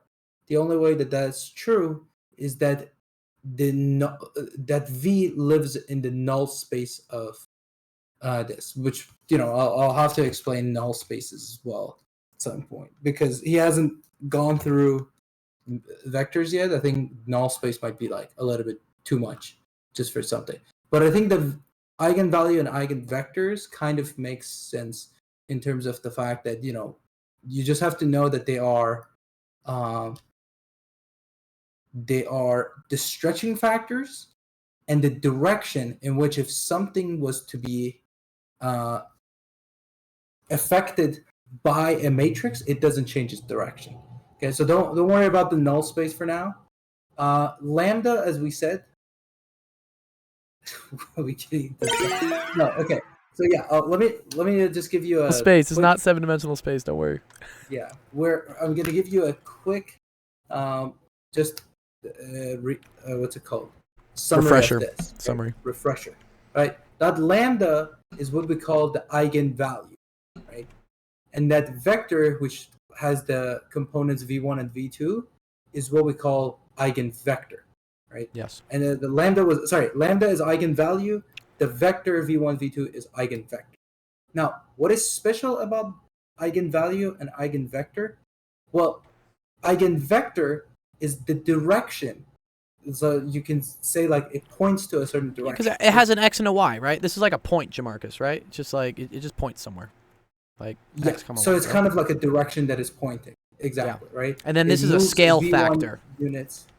Yeah, it moves v1 units to the right or left, and then Yeah. v2 units up or down, right? So if this vector gets affected or transformed, essentially, the simpler way of saying it is, if you multiply that matrix to it, then the outcome would be some multiple of it, right? So what it does is that it doesn't change its direction; it just stretches it, or it shrinks it, right? Yeah. Without changing its direction. And it's a special vector because not all vectors are going to have that property, right? Every other direction will actually get shifted to a different direction, and it would also get stretched and shrunken, right? But there's a specific type of vector that doesn't change its direction, but its magnitude would get changed. Yep. If the direction doesn't change, we call it an eigenvector. Now, the factor that it changes its magnitude by, that's what we call eigenvalue. And so that's what this problem is kind of trying to tell you, right? And then doing the calculations is obviously something you would learn along the way. But the good thing is, or not the good thing, the takeaway from this is that a lot of the times you want to this happens in real life as well, right? A lot of the times you want to feed something into like a matrix, right? Now, whatever that thing could be, and you only want it to affect its outcomes length. You don't want it to change its direction, right? Right. Like another way, like, I don't know, a poor analogy for this would be, let's say you want to talk about a company's revenue, right? Uh-huh. You don't want to like suddenly crash the the market like somewhere else, and then just boom the market somewhere else. You just want it to like get better by a factor everywhere, Mhm. right? So that's what like the eigenvalue and eigenvector does. You kind of just like try to make sure that everything moves a little Stays like in better. the same place, yeah, but it's just moving at different amounts, yeah. Yeah. And the eigenvalue is the friends. Oh my gosh, I love it. And the eigenvalue is the friends we made along the way. Yes, Yeah, that's so good. Wow. exactly. Cool. And has, this has a lot of applications. So for example, to give you a, Little a teaser. physics application, physics application, the eigenvalues, they also call them eigenenergies. So in a quantum system, right, in like quantum mechanics, the eigenenergies are the energies that something that like atoms or what's it called, like electrons inhibit. Yeah, do we have this like Right. eigenstates? Yeah, good picture of it. Yeah. The state This is like the this state fucked me that- up so much in quantum physics, dude. Like eigenstates. I was like, what? What am I doing here? This is why I the failed quantum eigenstates mechanics. and eigenenergies. Yeah. This is them, right? Yeah, these the eigenstates or something. I don't know. Yeah. Right. So this So- the energy level here, I think, right, is the eigenvalue, right? And then the vector describes like where all the ridges are. Is that kind of what it is? Yeah, like the eigenstate just tells you like the, I guess, what's it called? The energy level, like what harmonic it is, and then the eigenenergy tells you the energy of that. Jamarcus asks who's so eigen is a German word that means one. It's not a person. Eigen just means one. Oh. It's like uni in like in English or something, right? Or mono. So eigen just means one. So it means like one state. Yeah. Dirac-Landa operator. This gets. Yeah, this is like we can go really far out here if we really want to. Yeah, but yeah, no, Yeah, this is why it's very spiral useful and stuff transfer. like this. Yeah, I know. I didn't get into this. I was like, no. So I have an So how eigen about- friend. I have a one Eigen. friend. You have a lot of friends, dude. What? You don't have just one friend. We're all your friends. Okay, cool. Wow, that was a great question, dude. I appreciate it, Ramsey. That was good. 11 viewers in the Twitch. You didn't scare them off either, Ramton. That's cool, man.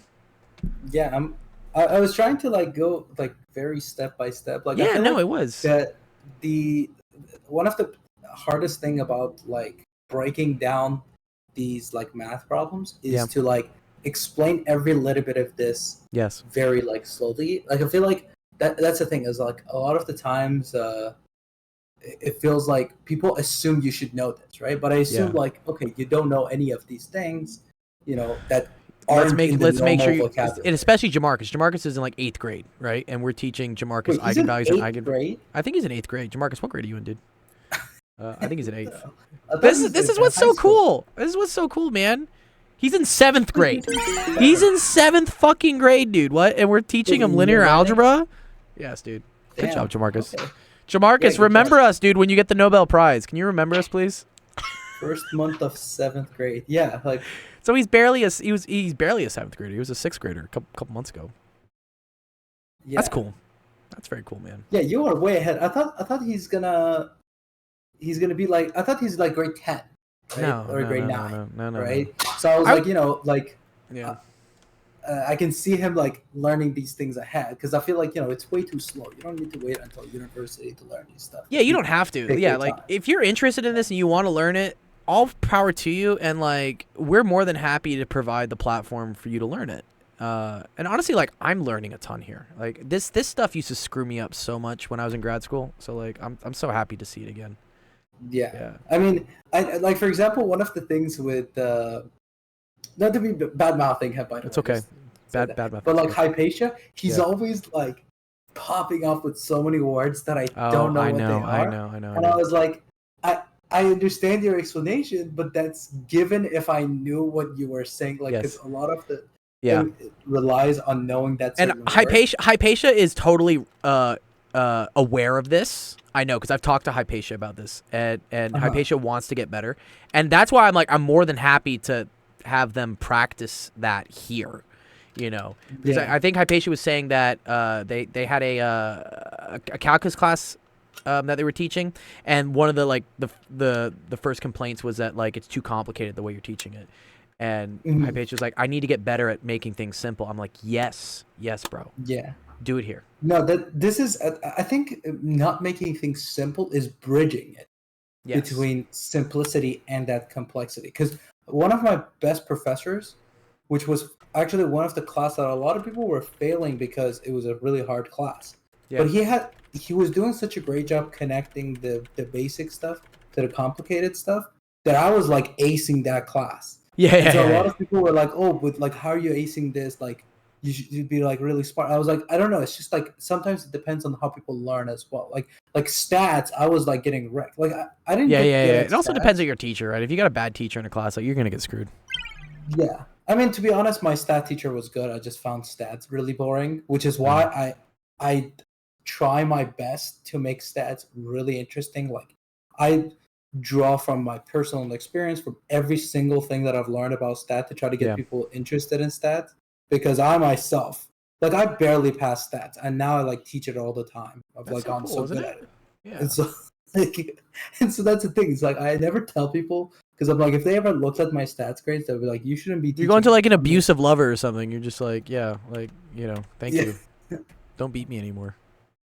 All right, Yeah. cool. Good shit. Teacup, are you still here? I'm gonna make sure I'm gonna do everyone's question, dude. Let's do this one. Teacup, if you're here. Teacup, mon teacup. Do I need to tag you? I forget what I have to do to get Teacup's attention. Teacup. Yeah, but Jamarcus, definitely, like, if you want to learn some cool stuff, you know what? Like, if you get, like, if you want to learn, even if you don't want to learn, because you don't even know what you're walking into, but if you learn these linear algebra, and if you get, like, past the eigenvalue, eigenstate, I can teach you, like, quantum mechanics. Oh, And dude, it I would be sounds here for that, silly. dude. I would love to relearn quantum mechanics because that's my class that I failed. Yeah. Was quantum mechanics. Yeah, and if you get good at this math like this early on, like, people just hear quantum mechanics and they just get, Yeah, they're you just- know, they're just scared off. But if So you know scared. this math this early on, like, you're just gonna eat quantum for breakfast. Oh, 'Cause, yeah, like, dude. the hardest part of quantum is actually understanding the math, because it's not Sure. an intuitive field. No, So if you can just get that, it's like you'll just like do quantum easily, like at the first levels. Like, honestly, the one of the reasons that I was like doing somewhat well in quantum was because my math was stronger, Mhm. but like I forgot so much of quantum because it's just like doesn't stick. Teacup's here. What's up, Teacup? Teacup, let's do your question real quick, because then I gotta teach. I gotta teach more. I gotta teach calculus in 55 minutes. Okay.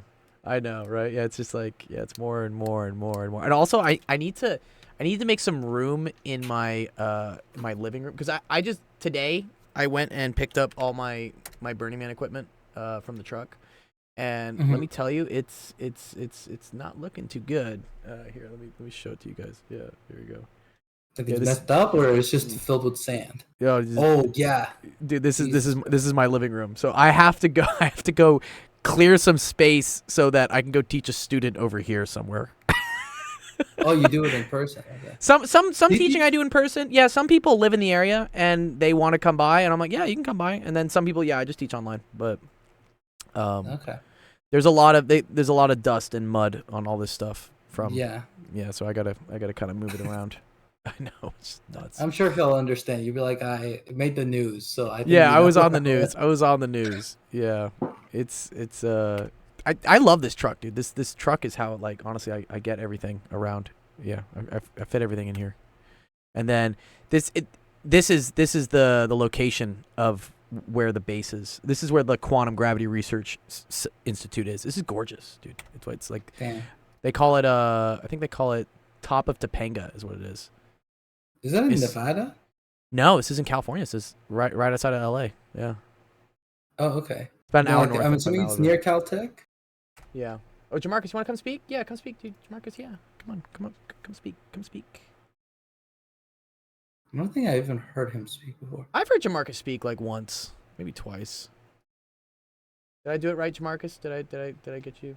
Like, how can I just make you a stage moderator? Can I? Wait, how do I have insider information, or have you seen a picture of Noise? Yes, I have seen a picture of Noise.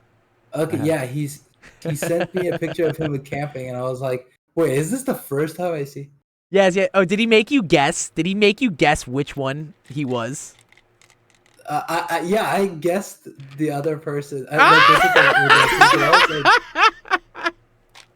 Yeah, I told him, I'm like, bro, I'm not guessing, dude, because like either one I guess is there's gonna be some bad assumptions. So I'm not guessing either one. the only reason I guessed, I was like, oh, you're the one on the left, because I just couldn't connect his voice and his face. I couldn't either.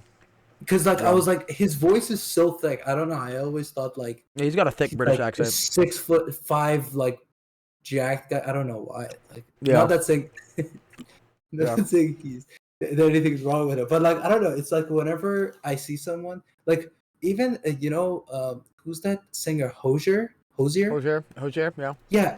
Like when I heard his voice, I was like, oh, he's like a 40-year-old dude, with veins popping out of his arms. But then he's like some skinnier 30-year-old kid.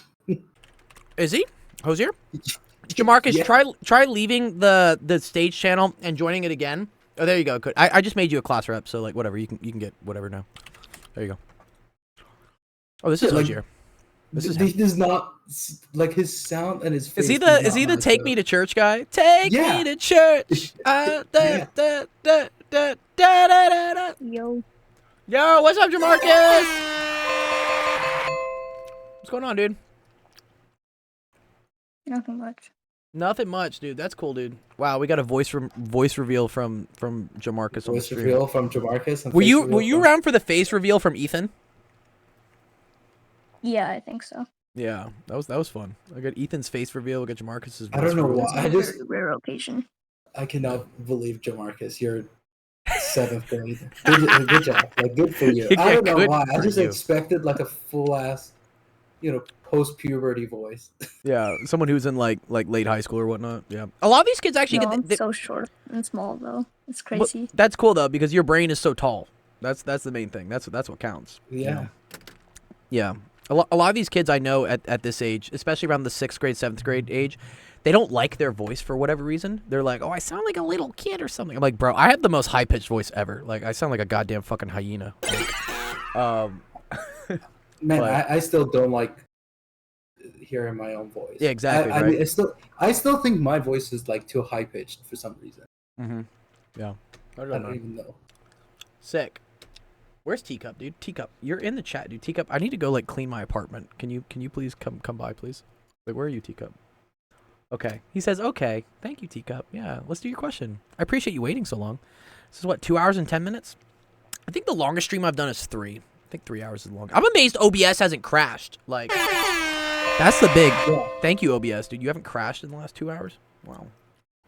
Wait, are you down for another what's it called? Jackbox games? Yeah, let's do them on Saturday. Yeah, I think what I'm gonna do is Like tomorrow? I'll skip recess games today because I don't have time to play games with the kids. But I'll do Jackbox with them tomorrow, and Yeah, I'll definitely join. It's Yeah, so yeah. good. Like, it's so fun, dude. I'm appreciating the cleverness of the jokes. Yes, yeah, dude. Especially when we do like Quiplash or whatnot. Yeah, it's Yeah. super funny. There are some like gems, dude. Especially when we play the T-shirt game. I'm just like, what? How do you guys know all this?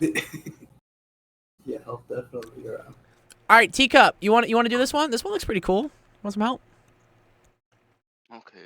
Okay. He says okay. Okay. All right. This is a limit.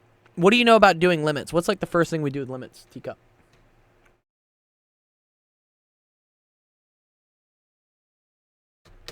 Teacup.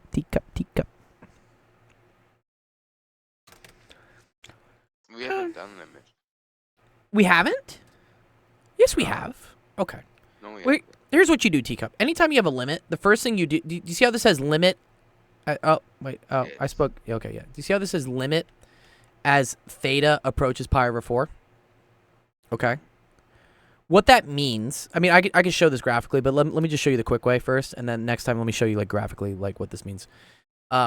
is that you're just going to plug in pi over 4 for theta and just see what happens. That's like what we do first, okay? We're basically saying, like, what is this expression as theta gets closer to pi over 4? Here would be like a simple one. Let's say the limit as x approaches 2 of 2x plus 2.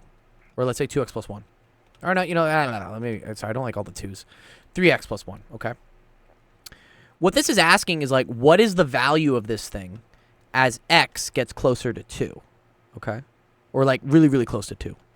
So what would the value of this be if x went to 2? 4. Wait. No. 3 times 2, 6, 7.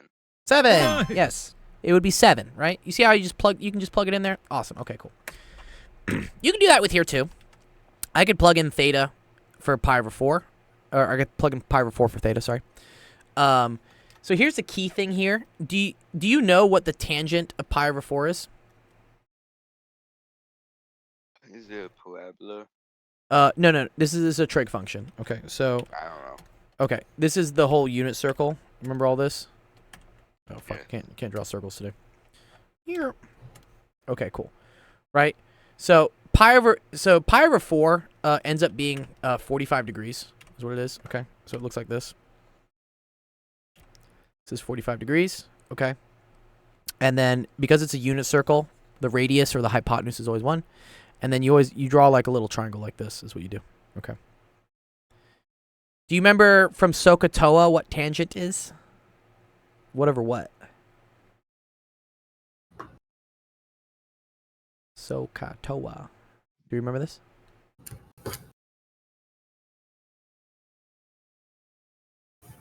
Tika. I hate trig. You hate trig? I know. I kind of hated trig too when I was your age, dude. And even like getting into college, I hated trig. I ignored it. Anytime I saw sine and cosine, I just started like freaking out. But all sine and cosine is, it's just oscillating between -1 and 1. That's all it is. Oh, It's nothing scary. The hypotenuse. Well, h is the hypotenuse, but what's tangent? What's tangent? Yeah. Tangent is TOA, which is what? Whatever what? It's not adjacent over. Opposite the over opposite adjacent. of adjacent. OA. Yeah, opposite over adjacent. Good. Okay, cool. So looking at this triangle, first of all, this is a 45-degree angle here. What does that mean this angle is going to be? It would be 180. No, one. Wait. It's also going to be 45 because the whole thing has to be 180 teacup. 90. 45, 45, 90. Good. Okay. Good. Okay. With a 45, 45, 90, the adjacent here is going to be the same length as the opposite, is what we say. Okay. So it'll be 45 over 45. Well, no, because this refers to the length of the sides. Turns out the length of this side is square root of 2 over 2. The length of this side is square root of 2 over 2. But honestly, it doesn't matter what the lengths are. Because if the opposite is the same as the adjacent, because it's a 45, 45, 90, then the opposite divided by the adjacent is going to be what? If they're the same.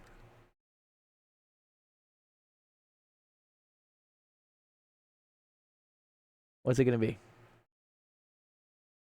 When it's 45 over when it's the opposite over the adjacent. It's just going to be 1 over 1, basically. Yeah, because there's 45 over 45. And that Well, yeah, no, the 45 are the angles. Yeah, I got to... We got to really refresh your trig knowledge. Yeah, because it's not the angles. It's the I sides. haven't done trig. Yes, you have, dog. Like, chill. I know you've done trig. Okay, whatever. Tangent of pi over 4 is equal to 1. I Just got into geometry. trust me on this one. Tangent of pi over 4 is 1. You could use a calculator if you really wanted to. Okay. By the way, just a quick thing. Yeah. Because I thought maybe this will be interesting. Okay. But you had the circle right here, right? Uh-huh. Can I move it around? Is it S? Oops. S. Yeah, S allows you to move things. You wanna move the whole circle somewhere? Yeah, there we go. Yeah, so like you know how you were showing the ratios of that, but visually tangent is this. So if you have a tangent to the circle, Oh, I know what you're why gonna they do. call- You're gonna do the outside ones. and then it's the it's the extension of this that goes here.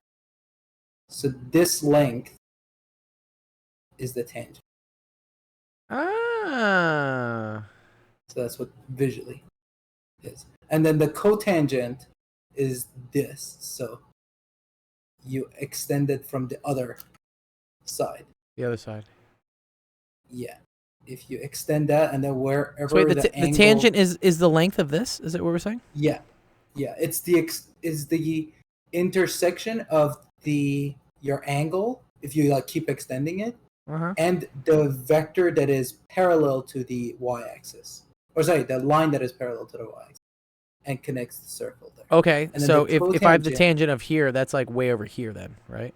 Yeah, so that would be your Oh, that's tangent. cool. I Yeah, didn't so know like that. like the angle 60 degrees.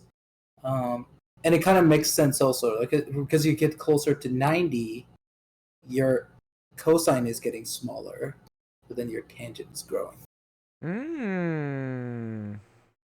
Wow. Yeah, no, I've seen these trick things where they do like the weird like triangles and stuff outside of it, but yeah. Yeah. That's cool. That's another way to do it. That's cool. I'll get it. I'll clear it. You're good. All right. So, Teacup, if the tangent of pi over 4 is equal to 1, what's going to happen to this if I plug in pi over 4 for theta? What is this going to become?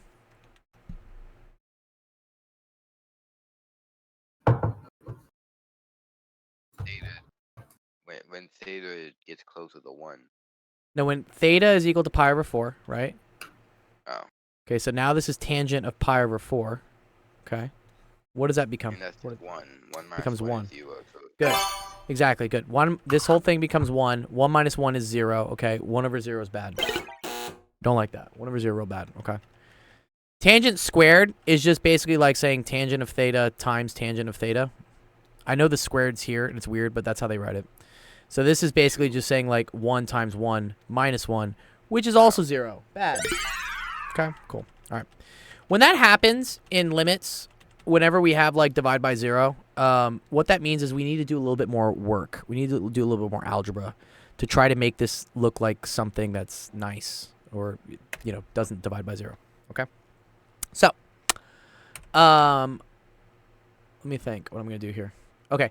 What I'm just going to call tangent of theta equal to x, just to make things simple for you. And then you'll see things better. Okay.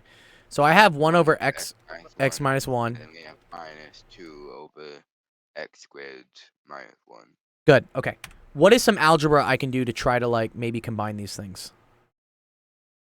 This is where you got to start having an IT cup for like what are like some math tricks. Like, does this look like some sort of math trick? What is that? It's the minus 1 and the minus 1. It's what? I'm tired. I know you're tired. Yeah, because it's 10:20 over there. Yeah. I've been up since 6 in the morning. Why have you been up since 6 in the morning? What? 6 in the morning, dude. Because I had school. Oh, I'm sorry. Okay. This is called a difference of squares teacup. If I have a squared minus b squared. Right? Oh. Okay, so how can I write this? We do square root of. Wait, no, it'll be x plus 1, x minus 1. Very good. Very good, teacup. Very good. X plus 1, x minus 1. Okay, cool. All right. If I want to combine fractions, what do they have to have? The same what? And then we can kill off x minus 1, x minus 1. Not yet. Not yet. Oh, I hate it. You need these things to have the same denominator. So what I need to do here, teacup, is I need to multiply the top and the bottom by x plus 1. By x plus 1, and then we have. Because see now, X do you see how now they have the same denominator, right? Yeah, good. Okay. Then we can get rid of the 2 fraction. Then it is. Well, we can combine it, right? So this is x plus 1 minus 2 all over x plus 1, x minus 1, right? What's x plus 1 minus 2? Well, wait. Let's do 1 minus 2, and that's negative 1. Good. See how this becomes x minus 1? And then we can get rid of the x minus 1, x minus 1. Good. Yeah, very good, teacup. Goodbye. Okay, good. So now this is just 1 over x plus 1. Okay. So then let's replace x with what we had, right? So x was tangent of theta, right? So now this is 1 over tangent of theta plus 1, right? And what happens now as theta approaches pi over 4? What happens to this? What does it become? It becomes 1. Do you see how this becomes 1 over 1 plus 1, which is just equal That's now just to... 1/2. It's just 1/2. Yeah, nice, dude.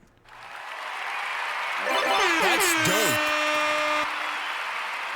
Oh wait, no, I haven't even been up since 6. I've been up since 5:30. Oh, that's way too early, dude. Yeah. Good job, Jamarcus, too. Jamarcus, you can always, like, if you want to, like, say things, like, with your voice, like, while we're going through a question, you're totally free to do that as well. Like, always, like, what I always say is, like, give the person I'm working with, like, a little bit of a chance to try to figure it out. If they're not getting it, like, after 5 or 10, 15 seconds, then you can just say it. And then I'll explain why. The main thing. Yeah. But good, nice, good job, Teacup. Yeah. Do you see how 1/2 is something that's nice, right? It's not 1 over 0. Teacup. Yeah. Yeah. So this is how, like, we were able to do the limit. Again, this is how all the limit questions work in calculus. You'll plug it in. You'll be like, oh, I'm dividing by 0. I can't do that. You do a little bit of algebra, and you make it turn into something that's actually nice. And then this is a nice number, and Nice. you're good. You know, that's how it works. It's cool. I'll explain later, like, why that. There's a graphical way to, like, why that works, but yeah. Okay. Cool. All right. What's up? Hello. What's up, Jamarcus? Oh yeah, it disconnected me for a second. Oh, okay. You're all good. I Okay. I think can't talk most of the time because there's like too much voice going around me. that's okay. Totally cool. You've made it this far, not using your voice, but if you want to use your voice, you're more than welcome to. Yeah, Jamarcus, I'm gonna make you a mod anyways too, cause like you're super dope. Is that cool? Can you take the responsibilities of being a mod? Yo, let's go. Yeah, let's go. Yeah. Also, cause like some of my current mods are like not really active anymore, so I have to clean house every once in a while. But yeah, so I appreciate people that are I active. try to like, you know, jump in when I can, but like so many times it's like even today, like I was like if going they're back just and if they're forth just if they're just going at it, yeah, just let them go at it. It's okay. yeah, I don't even know what to No. because That's not our responsibility. okay, all right. No, so that's why I have student mods, because the students have more time to be on. So I have a lot of things I have to do. I have to pay rent. I have to like help develop other things. I got other jobs and whatnot. But some of these students have more free time on Discord than I do, and that's why I choose certain ones that are responsible to be able to kind of like self-police themselves. So yeah, don't worry if they're always gonna. This is just natural teenage behavior. Is just like kids are just gonna like. You have hormones going all over the place. People are gonna just start arguing about like, I don't know, who has a better toothbrush or something, and like I'm like, okay, like yeah, I'm not there. What's up? Who? Ethan! Wow, Ethan, where have you been, dude? What's up, dude? You haven't seen me in quite a while, huh? Pardon? You haven't seen me in quite a while. Yeah, I haven't. Yeah, I haven't seen you on an office hour stream in like 2 weeks, man. Dark Nick says I'm responsible and got my stuff taken. Let's go. It's okay, Nick. You're responsible, but I will say there has been a lot more peace lately. So like it's one of these things where like we'll build back up to it. It's okay. I appreciate you being around, Nick, but yeah, I need some peace in the Discord. What's up, Ethan? Like I've been focusing on my school lately, so I don't know if I have much time to hang out. That's That's okay, why man. I haven't been- Yeah. That's the reason why I'm not too active. Yeah, don't worry. Yeah, no. I'm not chastising anyone. Like you guys are great. Like again, focus on your real world school stuff first. If you need help with real world school stuff, I'm here. Ramton's here. Wish I could have. I wish I could have come way earlier. It's okay. It's okay. It's okay. We this is why we stream 3 times a week, 4 times if you count Golden Hour, and so it's just like it's whatever time like works for you. Come on in. If you got to take care of other stuff at home, you got to take care of real school work, like do that as well. Like I want you guys to do that first. This I always say like this should be an asset. This should be something that improves your life instead of something that like takes away and like drains you. Like if this is starting to take too much time away from other things, please like stop. It's okay. Like Okay. On that note, I have like 30 minutes to clear my apartment before the student shows up, and like it's gonna look really bad. So, so let me end off the stream. Thank you everyone for coming to this awesome first office hours of fall semester. Dr. Gold's back from Burning Man. I have high hopes for this semester. Dude, Rampton, we peaked at like 16 viewers like today. I think you were at 18 at some point. Yeah, right. It's huge. I'll see the metrics when I get them. But this is what I'm talking about. Is like the school year starts and things start to pop. So Yeah. yeah. I was so- thinking like we'll talk about it, but there was like maybe another way we can ask people to try to bring in engagement, and then Yeah. we can like put rewards or Incentivize. something. But Yeah. I always had the referral credits, but like that takes me time to go through, and also, yeah, maybe we can think of something else that's more concrete or something. Yeah. Yeah. Hey, Dr. Gold. What's up, dude? What's up, Ethan? Honestly, I have been taking physics and it's quite challenging already. Okay, well then please come here and let me help you on it. Like if you have challenging things in your physics class, first of all, you can just post them in the office hours chat, and I can help you like throughout the day if it's not during the stream. But the best way for me to help you is to do that one-on-one here on the stream. It also helps other people that are doing physics. So, Okay. So yeah, dude, anytime you're having trouble or whatnot, try to make some time to show up and let me help you, okay? And then we'll do it. Okay? Also, one last thing. What's up? Since you're free, you know what I'm gonna ask you? Oh, you're gonna ask me to play chess with you? Yeah, oh yes, how do you know? Yes.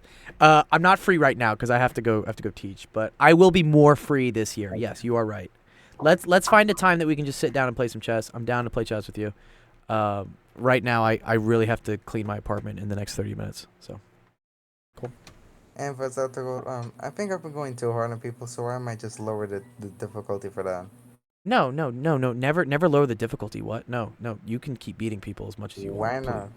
Because that's the only way you get better. Why not? And that's the only way other people get better. Yeah. It's okay. Don't ever limit yourself. If you're good at something, don't handicap yourself. Keep being good at it. We just need to. Okay. You can give tips to other people when they're making like really Exactly. When they're making obvious mistakes. Yes, Yeah. you can do that. Yeah. Don't like intentionally make yourself dumb, Ethan. Don't do that. create worthy opponents. I might play you at some point as well. Yeah, he's good, dude. Ethan's good. Ethan's like a I'm chess not that prodigy. great, but yeah. Yeah, he's fun to Yeah, play I with. mean, I think he's just probably the best just go- person in the I mean, server. I think he's the best person in the server. Like, Person for what? you're the best person at chess in the server, and you didn't know how to play chess like 4 months ago. It's like, Damn, Hold okay. on, hold on. No, hold on. I remember I first touched this on like November last year. oh, was it? Okay, maybe in a year, whatever. You did, but the point being, you didn't know how to play chess. We showed you how to play chess on this Discord, and now I haven't seen you lose. Like, you've beaten everyone. You've beaten me. Like, you effectively have beaten me. Like, yeah, and I'm pretty good at Not chess. fully, because you resigned. Yeah, I know I resigned. I'll play a full game with you. Okay. All right. I really gotta go. And I this really time- gotta go. Okay. Okay, let me go. I really got to go teach the student. I will announce Jackbox. It'll probably be tomorrow afternoon, around like 4 p.m. Eastern time, so 1 p.m. Pacific probably. Sounds good. I'll announce it tonight, and we'll see everyone tomorrow for Jackbox. Cool. Yeah, I'll be around. See you later. Awesome. Okay, yeah, I know. Yeah, Rampton's like, I'm not going anywhere with these legs. I can't. I can't. Okay, cool. All right, I'll see you guys tomorrow. Really appreciate today. It was dope. Cool. All right. Have a good All right, night. peace out, guys. Good night.